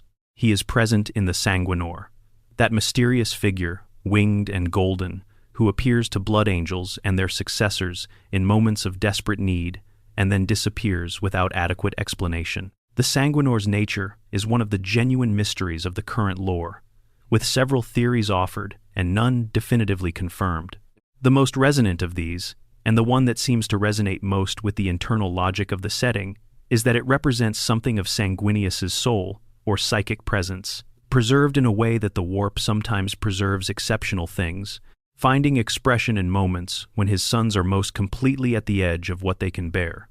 The Sanguinor has never been definitively explained, and that ambiguity is itself meaningful. It keeps Sanguinius present in the current era without undermining the permanence of his death. The devastation of Baal brought the legacy to its closest brush, with total extinction since the Siege of Terra itself. High Fleet Leviathan, one of the most massive Tyranid incursions the Imperium had recorded, drove a tendril of its biomass directly toward Baal, with what seemed like intent. The Tyranid hive mind operates through biological imperatives rather than deliberate strategy as humans understand it, but its attraction to the Blood Angel's gene seed was pointed and purposeful enough that the distinction barely mattered in practice. Sanguinius's biological legacy is among the richest and most distinctive in the Imperium, and whatever drove the fleet toward Baal wanted it. Dante called every successor chapter home. 26 chapters of the Sanguinary Brotherhood gathered at Baal, the single greatest mustering of Sanguinius's genetic legacy in one place since the heresy, united by the knowledge that if Baal fell, every successor line fell with it. The battle consumed them. Multiple chapters were reduced to non-combat status.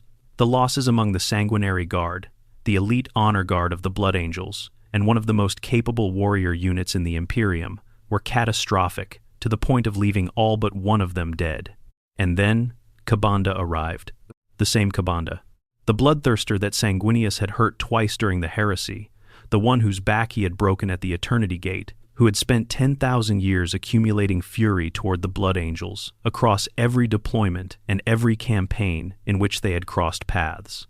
He arrived not to help the Blood Angels, because Kabanda does not help anyone and is not capable of something so collaborative.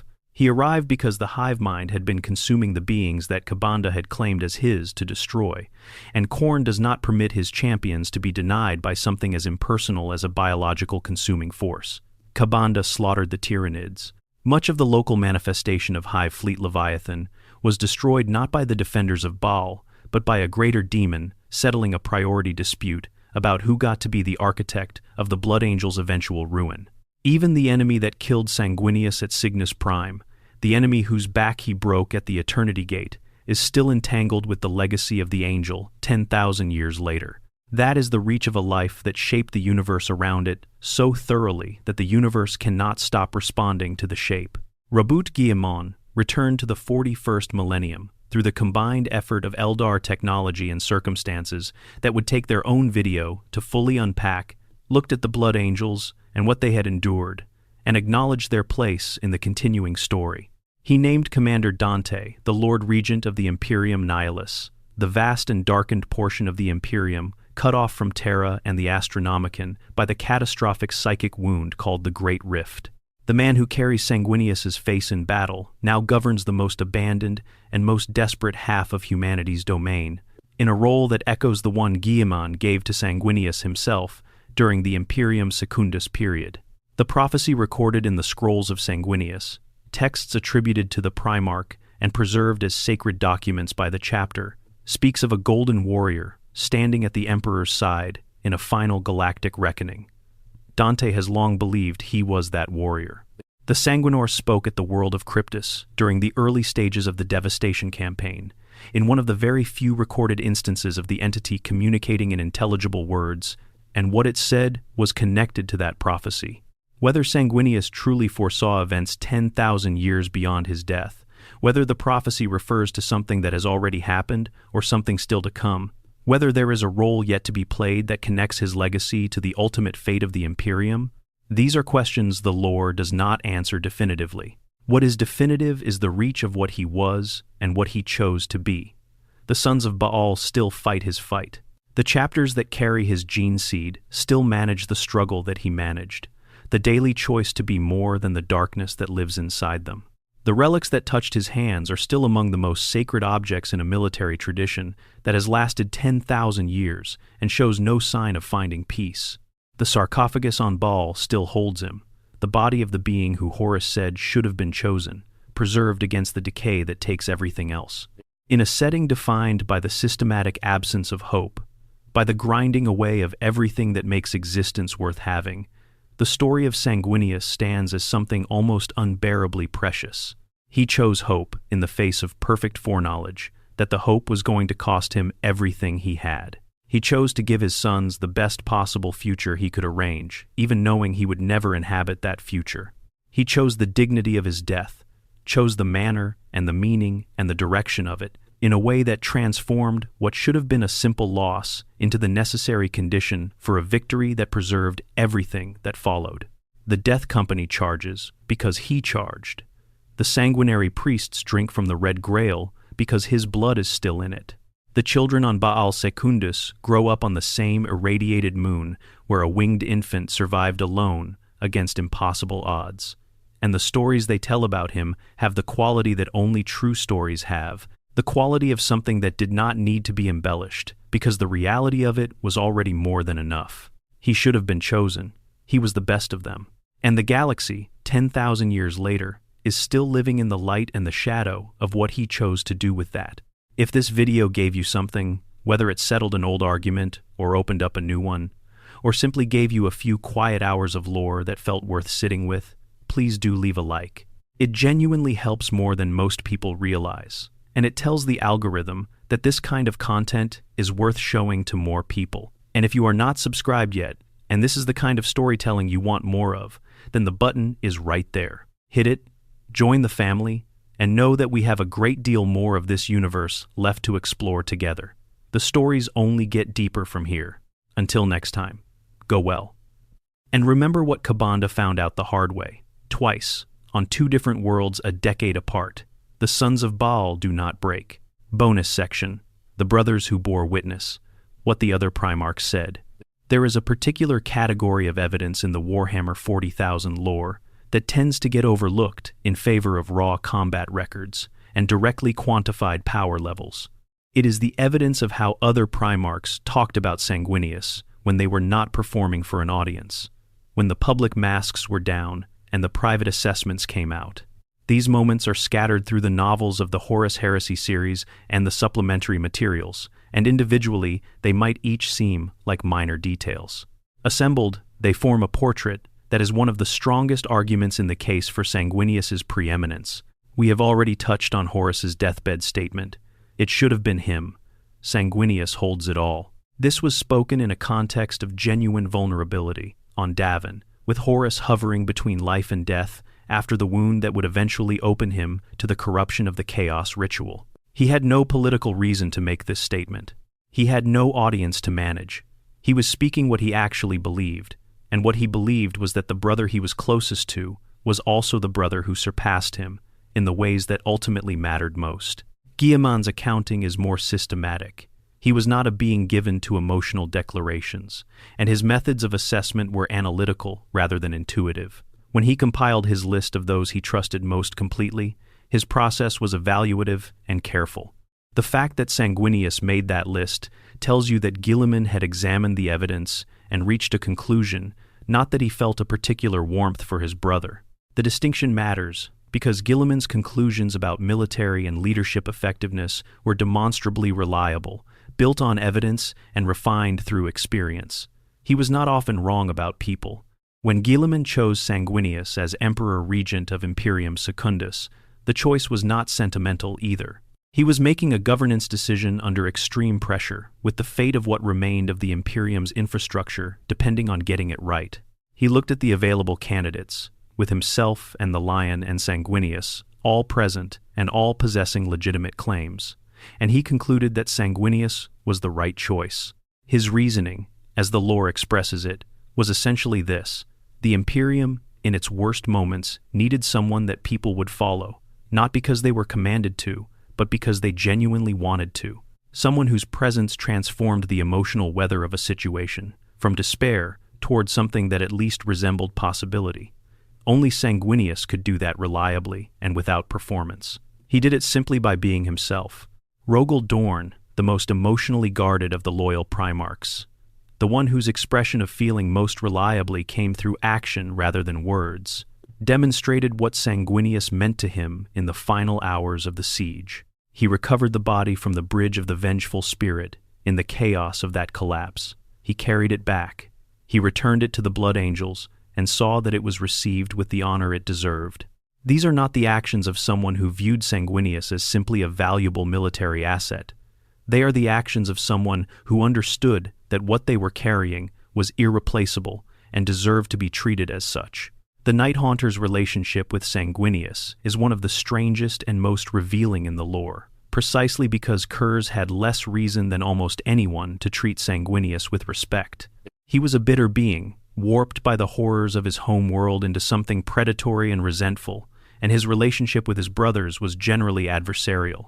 But the conversations he had with Sanguinius during the Imperium Secundus captivity had a different quality. He challenged Sanguinius with genuine philosophical investment, not simply trying to break him for tactical advantage, but genuinely wanting to know why Sanguinius chose to continue when he had the same foreknowledge that had broken Kurz's ability to function.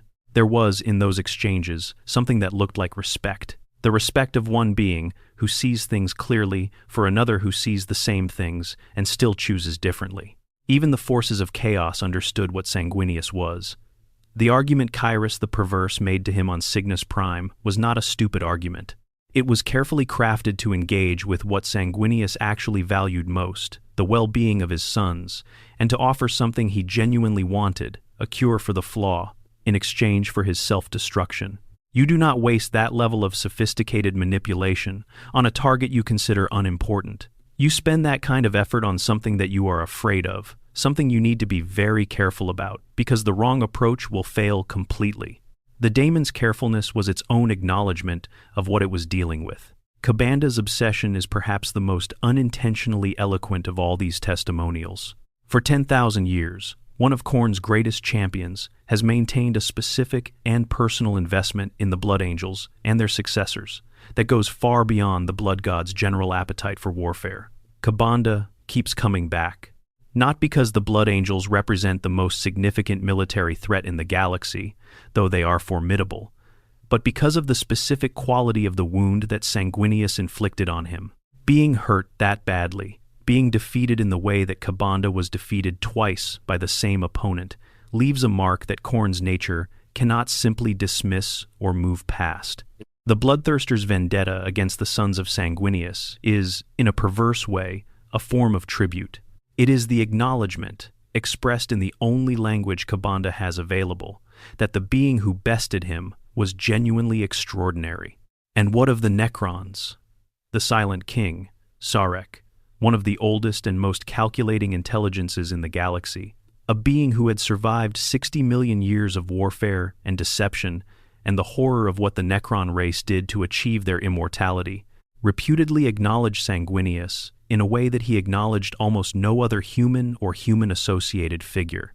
The details here are not extensively documented in the mainstream lore, but the existence of this acknowledgement, noted in community discussions drawing on supplementary material, is remarkable simply as a fact. A, being 60 million years old, who had seen civilizations rise and fall that humanity's oldest records do not even mention, looked at Sanguinius and saw something worth acknowledging. That is a form of recognition that transcends the usual Warhammer 40,000 framework entirely. The picture that emerges from all of these perspectives is consistent. Everyone who encountered Sanguinius, at the highest levels, friend and enemy alike, reached the same essential conclusion through their own particular lens. He was something different, something that the usual categories did not fully capture, something that required a new description or the admission that the existing descriptions were insufficient. That kind of universal recognition across beings as different from each other as Guilliman and Kabanda and the Silent King of the Necrons is not coincidence. It is the evidence of something genuinely singular, encountering the full range of observers the galaxy had to offer, and leaving each of them with the same unarguable impression. Bonus section: the flaw as strength, what his darkness reveals. One of the most sophisticated aspects of the argument for Sanguinius as the most powerful Primarch is the one that seems, on the surface, to undercut it. The flaw, the red thirst. The thing that was wrong with him from the beginning, introduced during that gestation pod's journey through the warp that has afflicted his sons and their successors for 10,000 years, and shows no sign of abating. The temptation, when discussing Sanguinius's power, is to minimize this, to treat it as an unfortunate footnote to an otherwise impressive record. But that approach misunderstands both what the flaw is and what it reveals about him. The red thirst, in its original, undiluted form, as it existed in Sanguinius himself, rather than in the weakened version, passed through his gene seed, must have been something of an entirely different magnitude than what his sons experienced. His sons, already superhuman and powerful and disciplined beyond what ordinary humans can approximate, still struggled with it. Some of them lost the struggle entirely. The Death Company exists because the red thirst and its deepest expression can be too much even for warriors of that caliber to contain. Sanguinius contained it, every day, for his entire life, from the childhood years on Baal Secundus through the Great Crusade and the Heresy and the final hours on the Vengeful Spirit. He contained something within himself that could break his sons in their best moments, and he contained it while also managing the precognitive burden of knowing his own death was coming, and while leading a legion, and while conducting warfare against enemies ranging from rebellious human worlds to Eldar craft worlds to the full force of Chaos's demonic hierarchy. What does it take to do that? What quality of internal strength is required to carry something that potent within yourself and choose, every single morning, to be the being you want to be, rather than the being the darkness inside you wants to make you? The answer is a form of power that does not appear in combat records or tactical assessments, but is no less real for its invisibility. It is the power of self-mastery, carried at the highest possible level, under the most extreme conditions, without the option of laying it down or stepping back from it for so much as a single day. The Blood Angels' culture of beauty is the clearest external expression of this internal struggle extended outward. They are known throughout the Imperium for their artistry, for their cultivation of aesthetics in an organization dedicated to violence, for the way they maintain something that looks like elegance and refinement alongside the most brutal requirements of their function. This is not incidental to what they are. It is the most direct expression of what Sanguinius gave them beyond his gene seed's combat capabilities. He gave them a framework for being more than the darkness. He gave them the practice of choosing beauty as a counterweight to the hunger that lives inside them, of making things as evidence that they were not only capable of destruction. He understood this framework because he had lived it, because for his entire life, the most direct expression of who he was, occurred against the background of something that wanted to make him into something else. His beauty, his grace, his extraordinary compassion, and his genuine love for his sons and for humanity broadly were not simply natural expressions of a naturally beautiful being. They were achievements. They were what Sanguinius chose to be, in the continuous presence of everything that wanted him to be otherwise. This reframes the flaw not as an exception to the argument for his power, but as a demonstration of it. He was powerful enough, internally, to carry something that would have destroyed lesser beings.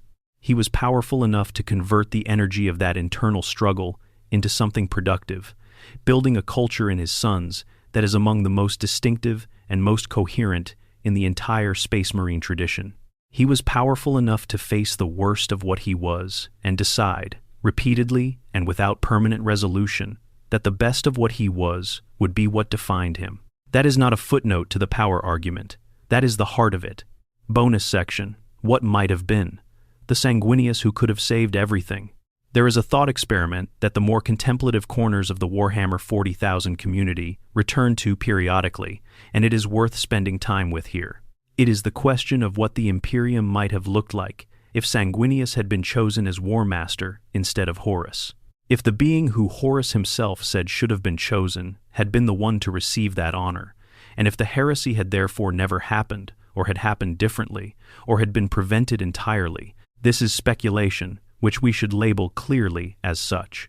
But it is grounded speculation, rooted in what the lore tells us about Sanguinius's qualities, and how those qualities compared to Horus's in the specific dimensions that mattered most for the War Master role.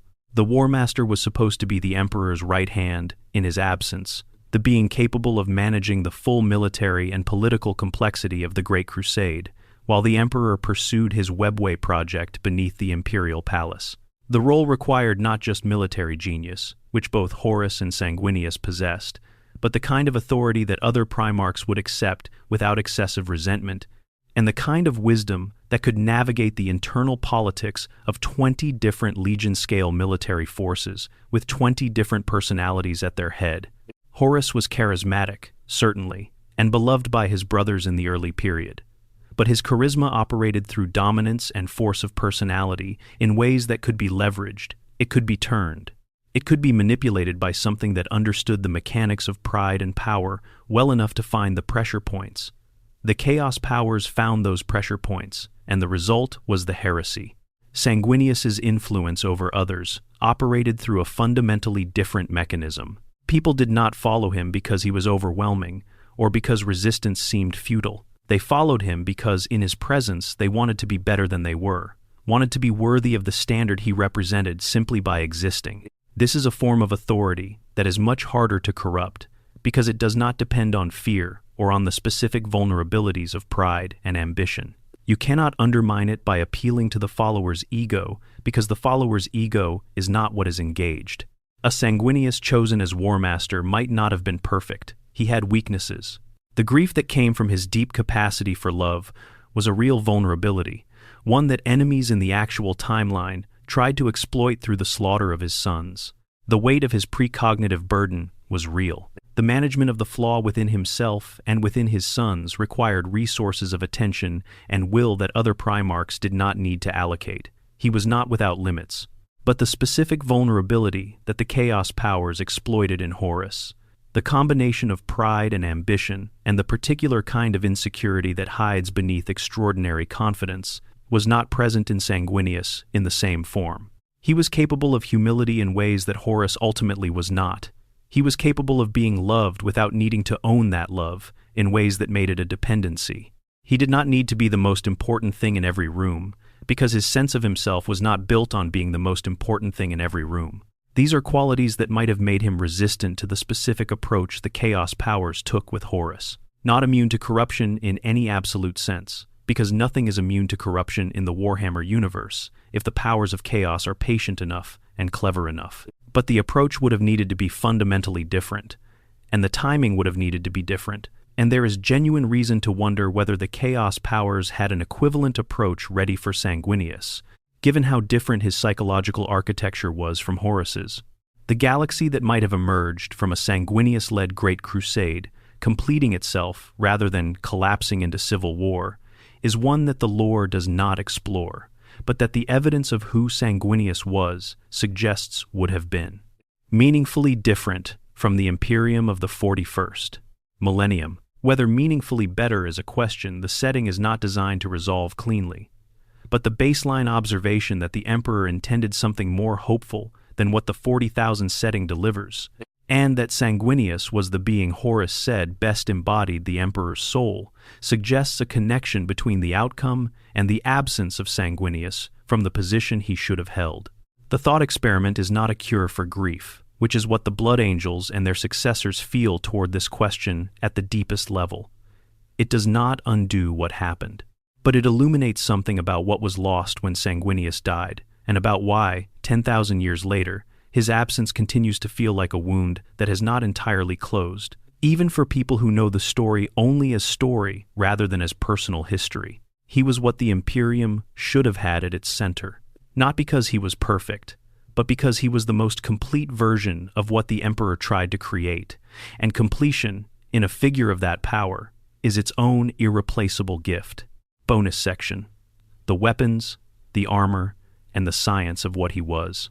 For those who want to understand Sanguinius's power in the most concrete and specific terms the lore provides, it is worth walking through what he carried into battle with some care. Not because the equipment makes the warrior, but because in the 40,000 universe, the weapons and armor of a Primarch are not simply tools. They are extensions of what the Primarch is, crafted by or for them with a specificity that reflects their nature and their role in the Emperor's design. The regalia resplendent, the golden artificer armor that Sanguinius wore, was crafted by the Emperor himself. This is not a minor detail. The Emperor's personal craftsmanship in the 40,000 universe represents the highest level of human technological and psychic capability combined. The production of an individual who was simultaneously the most powerful psyker in human history and the greatest technological mind humanity had produced. When the Emperor made something with his hands, he made it at a level that no subsequent craftsperson or Forge World or Mechanicus artisan could replicate. The armor Sanguinius wore into battle was not simply the best armor available. It was the best armor that could be made, by definition, because the person who made it was beyond any subsequent reproduction of their process. The protections built into that armor went beyond what ceramite and adamantium alone could provide. The Emperor's work on Sanguinius's armor almost certainly included psychic wards and structural enhancements that operated at the level of the material's fundamental properties, rather than simply at the level of its physical composition. The specific details are not fully disclosed in the lore, but the general principle is established by everything we know about how the Emperor worked and what he was capable of producing when he chose to make something for a specific purpose. The Spear of Telesto deserves more attention than it sometimes receives in discussions of Sanguinius's power. Its gene-locked firing capability, the ability to emit a concentrated release of purifying energy that would destroy enemies while leaving those of Sanguinius's bloodline unharmed, is technologically remarkable on its own terms. But what makes it genuinely exceptional is the intelligence behind that specificity. A weapon that discriminates at the genetic level is operating with a sophistication that standard weapons technology in the 40,000 universe could not achieve. The spear was not simply powerful, it was precisely calibrated, which is a higher order of capability than power alone. The blade was shaped like a teardrop, representing the single drop of blood that Sanguinius shed when he swore his oath to the Emperor. That the weapon that served as his primary instrument of war was also a monument to the specific moment of his covenant with his father is the kind of detail that tells you something about Sanguinius's understanding of what he was doing when he went to war. He was not fighting for abstraction or for institutional loyalty. He was fighting for a relationship, for a father he loved and a people he wanted to protect, and the weapon in his hands was a daily reminder of exactly what he had committed to and exactly why. The blade in carmine, with its gene-locked power response available only to those who bore Sanguinius's inheritance, tells a similar story about integration. The weapon recognized its rightful wielder at the biological level and responded to that recognition. In the hands of anyone else, it was still a power weapon of considerable quality. In the hands of Sanguinius, or those of his blood, it was something more.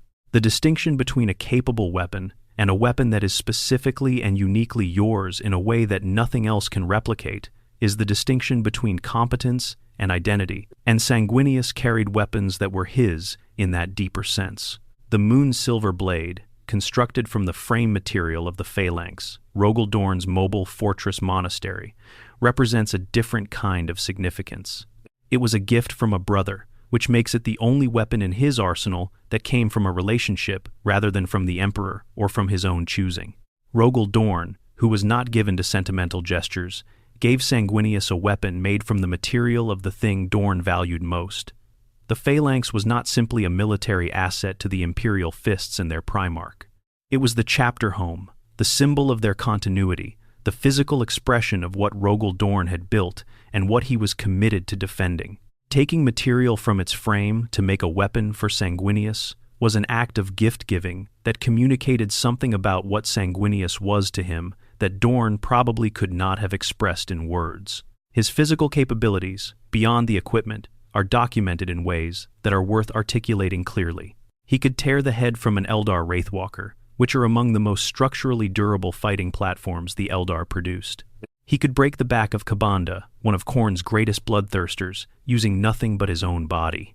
He could survive wounds that included broken legs and a psychic shock, equivalent to losing 500 psychically connected suns simultaneously, and recover from that combination to continue fighting with enough effectiveness to banish a greater demon. His speed in flight, while specifics are not precisely quantified, was sufficient to make him a viable pursuit threat against almost anything operating in atmosphere, and to bring him to any point of a battlefield quickly enough that his response time to developing threats was measured in moments rather than minutes. The combination of that speed with his combat effectiveness made him uniquely capable of operating as a reactive force, responding to crises across an entire battlefield in ways that ground-based fighters simply could not match.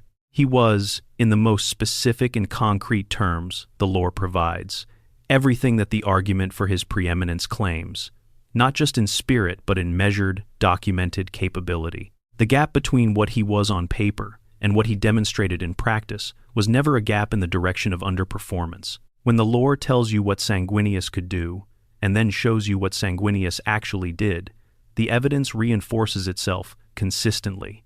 He was not less than his reputation. By every available measure, he was at least equal to it, and sometimes more. Bonus section: the golden sarcophagus, the shrine, the memory, and why he matters now. On Baal, in the fortress monastery of the Blood Angels, there is a chamber that does not appear on any official visitor itinerary. You do not stumble into it by accident. You are brought there when the chapter judges that you are worthy of the experience, or when you are a blood son of Sanguinius returning to your spiritual home after a campaign that has tested what you are. The chamber holds a sarcophagus. It is golden, ornate in ways that would be excessive for anything that was merely a container, but are perfectly proportionate for what it actually is. And inside it, preserved against the ordinary biological processes of death, rests the body of Sanguinius. The Blood Angels do not call this a tomb in the way that humans usually use that word. A tomb is a place where something is put away, filed under finished business, the punctuation mark at the end of a sentence. The chamber of the golden sarcophagus is not punctuation. It is a living part of what the chapter is. Novices come here, veterans come here, chaplains conduct rituals in its presence. Sanguinary priests draw from its proximity something that they describe in terms that the rest of the Imperium would classify as devotional, if the Blood Angels permitted that classification, which they officially do not. The body inside is not simply the preserved remains of a dead Primarch. It is the most direct physical connection the chapter has to the being who made them what they are. It is the only tangible proof that everything the chapter's culture asserts about its founding and its nature and its purpose is not simply mythology. He was real. He looked like this. He made the choices that are still shaping what you are doing today.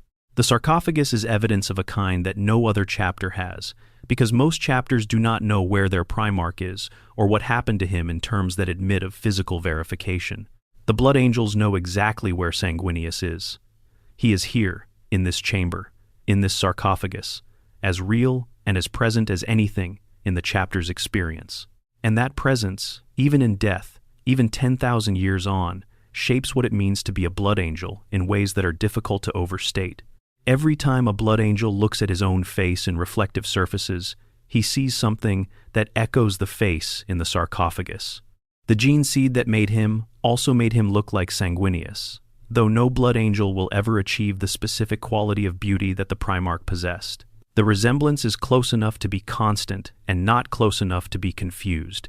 Every blood angel moves through the world in a body that announces its lineage to anyone who knows what they are looking at, and that announcement connects back to the body in the golden sarcophagus and to everything that body accomplished and everything it cost to accomplish it.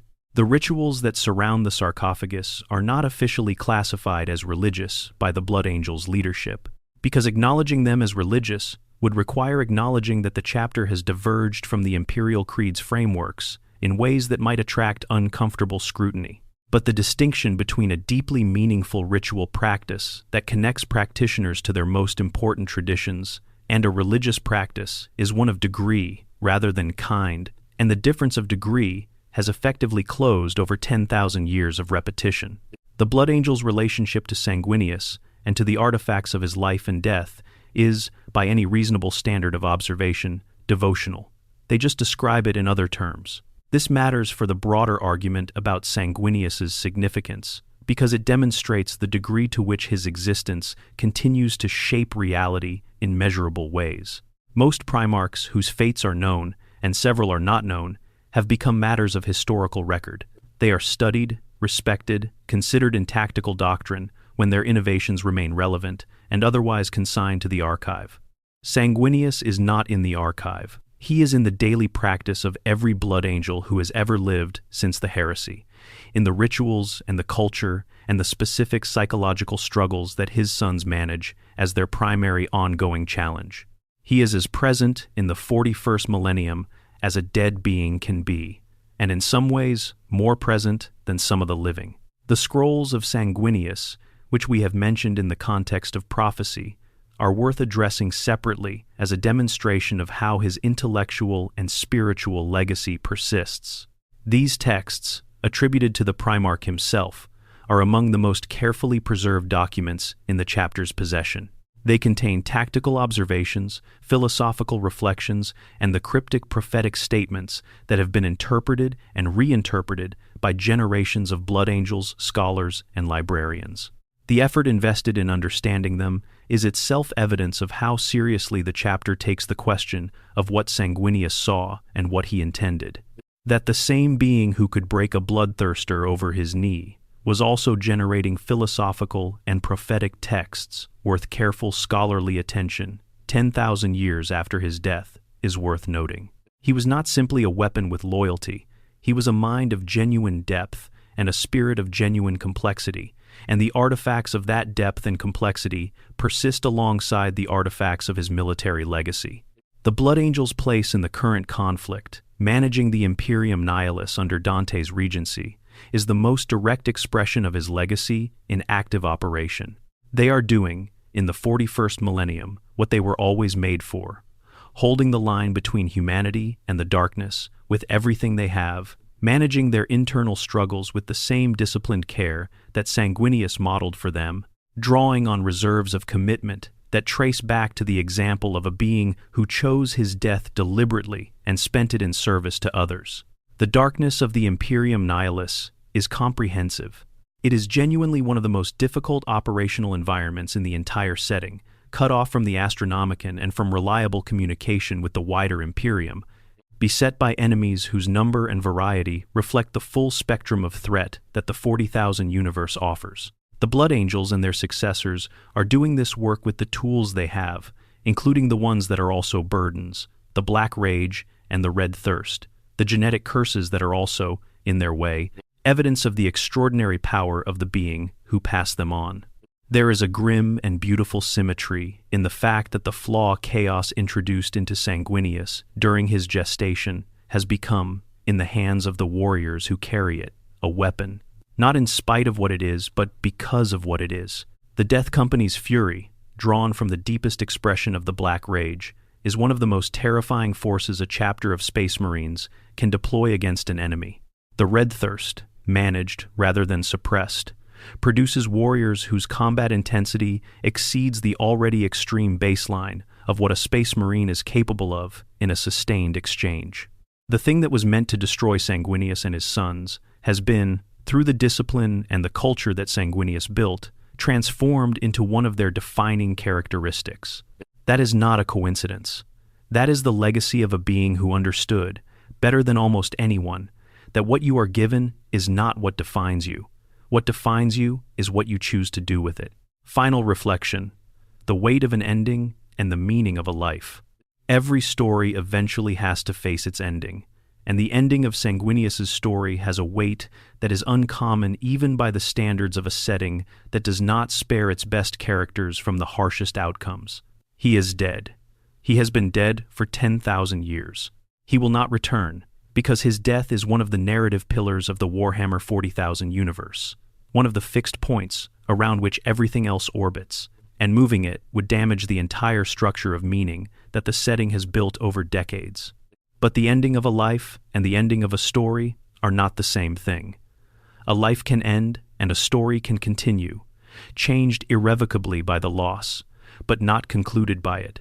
Sanguinius's story has continued for 10,000 years after his death, carried by his sons and by the consequences of his choices and by the specific quality of what he was that made the universe respond differently to his passage through it than it responded to anything else.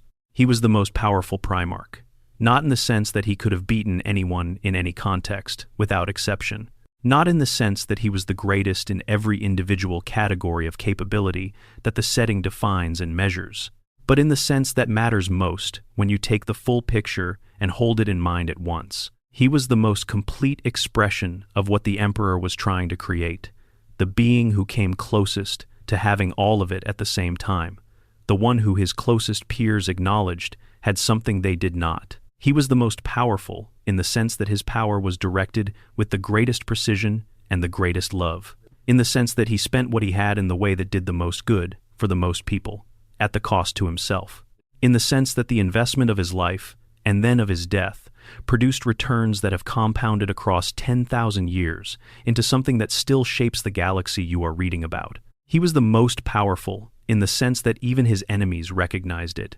Even Horus, at his worst and his most honest simultaneously, acknowledged it. Even Kabanda, 10,000 years later, is still organized around the fact of what Sanguinius was. Even the Tyrannid hive mind found his genetic legacy worth the effort of a dedicated incursion. The universe itself keeps responding to the shape that Sanguinius left in it, because that shape was deep enough to persist beyond the being who made it. The golden sarcophagus on Baal holds a body, but what Sanguinius was is not in the sarcophagus. It is in every blood angel who has ever charged into something impossible, because the Gene Father who made them did exactly that, and showed them that the charge was worth making. It is in every Death Company warrior who has burned the last of what they had in service to a legacy they were proud to be part of. It is in the culture of beauty that his sons maintain in the middle of a war that never ends, as evidence that something in them remains capable of being more than the conflict demands. It is in the crack in Horus's armor. That crack is the thing, the specific and irreducible evidence that when Sanguinius went to his death, he went with enough left in him to change the outcome of something he could not survive. That is the final measure of what he was. Not that he was invincible, because he was not. Not that he could not be beaten, because he was beaten, but that even in his losing, in the moment of his worst and most absolute defeat, he managed to do the thing that mattered most. That is power. That is the most complete expression of it. Sanguinius, the great angel. It should have been him. He had the vision and the strength. He had the wisdom and the love. He had the Emperor's soul in his blood, all of it, and he spent it all in service to others. In the grim darkness of the far future, where there is only war, that life was one of the most precious things the universe ever produced, and its loss was, and remains, one of the most costly things the universe ever permitted. Closing thoughts. A community of believers, and the argument that never fully ends. The question of who was the most powerful Primarch has been alive in this community for as long as the community has existed in any recognizable form. It predates modern social media. It predates the comprehensive novel series that the Black Library has produced over the past 2 decades. It goes back to the original White Dwarf articles and the early editions of the game, where the Primarchs existed primarily as names on chapter organization charts and brief, tantalizing biographical sketches. People were arguing about it then, in hobby shops and at gaming clubs, and they are arguing about it now, in comment sections and community forums and Discord servers dedicated to deep lore discussion. The argument has gotten richer over the years, as more material has been produced, as the Horus Heresy novel series gave all of the major figures more detailed treatment, and the Black Library authors brought genuine craft and care to the project of making them feel like real, complex beings rather than mythology placeholders. But it has not gotten settled, and it is unlikely to get settled in any definitive way, because that is not what the argument is actually about. The argument about Primarch power rankings is, at its deepest level, an argument about what kind of power matters. Whether the most powerful being is the one who can win the most fights in the most controlled circumstances, or the one whose influence and choices shape the most outcomes over the longest time horizon. Whether power is a snapshot or a trajectory. Whether the thing that matters is what you can do in a single decisive moment, or what you build and leave behind when that moment is past. Sanguinius is the strongest argument for the second interpretation of power. He did not have the longest win streak in single combat. He did not command the largest legion or develop the most copied tactical innovations. He did not survive the heresy to shape the Imperium through his direct presence in the millennia that followed. But he shaped the Imperium more thoroughly than almost any being who did survive, through the echo of his death in his son's gene seed, through the crack in Horus's armor that made the Emperor's victory possible, through the culture he built in the Blood Angels that has persisted for 10,000 years as one of the most distinctive and most coherent traditions in the Space Marine world. He shaped it through the simple fact of what he was, which was remarkable enough that even his enemies organized their strategies around the need to remove him and spent 10,000 years unable to fully escape the consequences of having done so. If you disagree with the argument this video has made, that is genuinely fine. The debate is richer for having people on different sides of it who have actually engaged with the evidence rather than simply defaulting to their favorite faction's Primarch.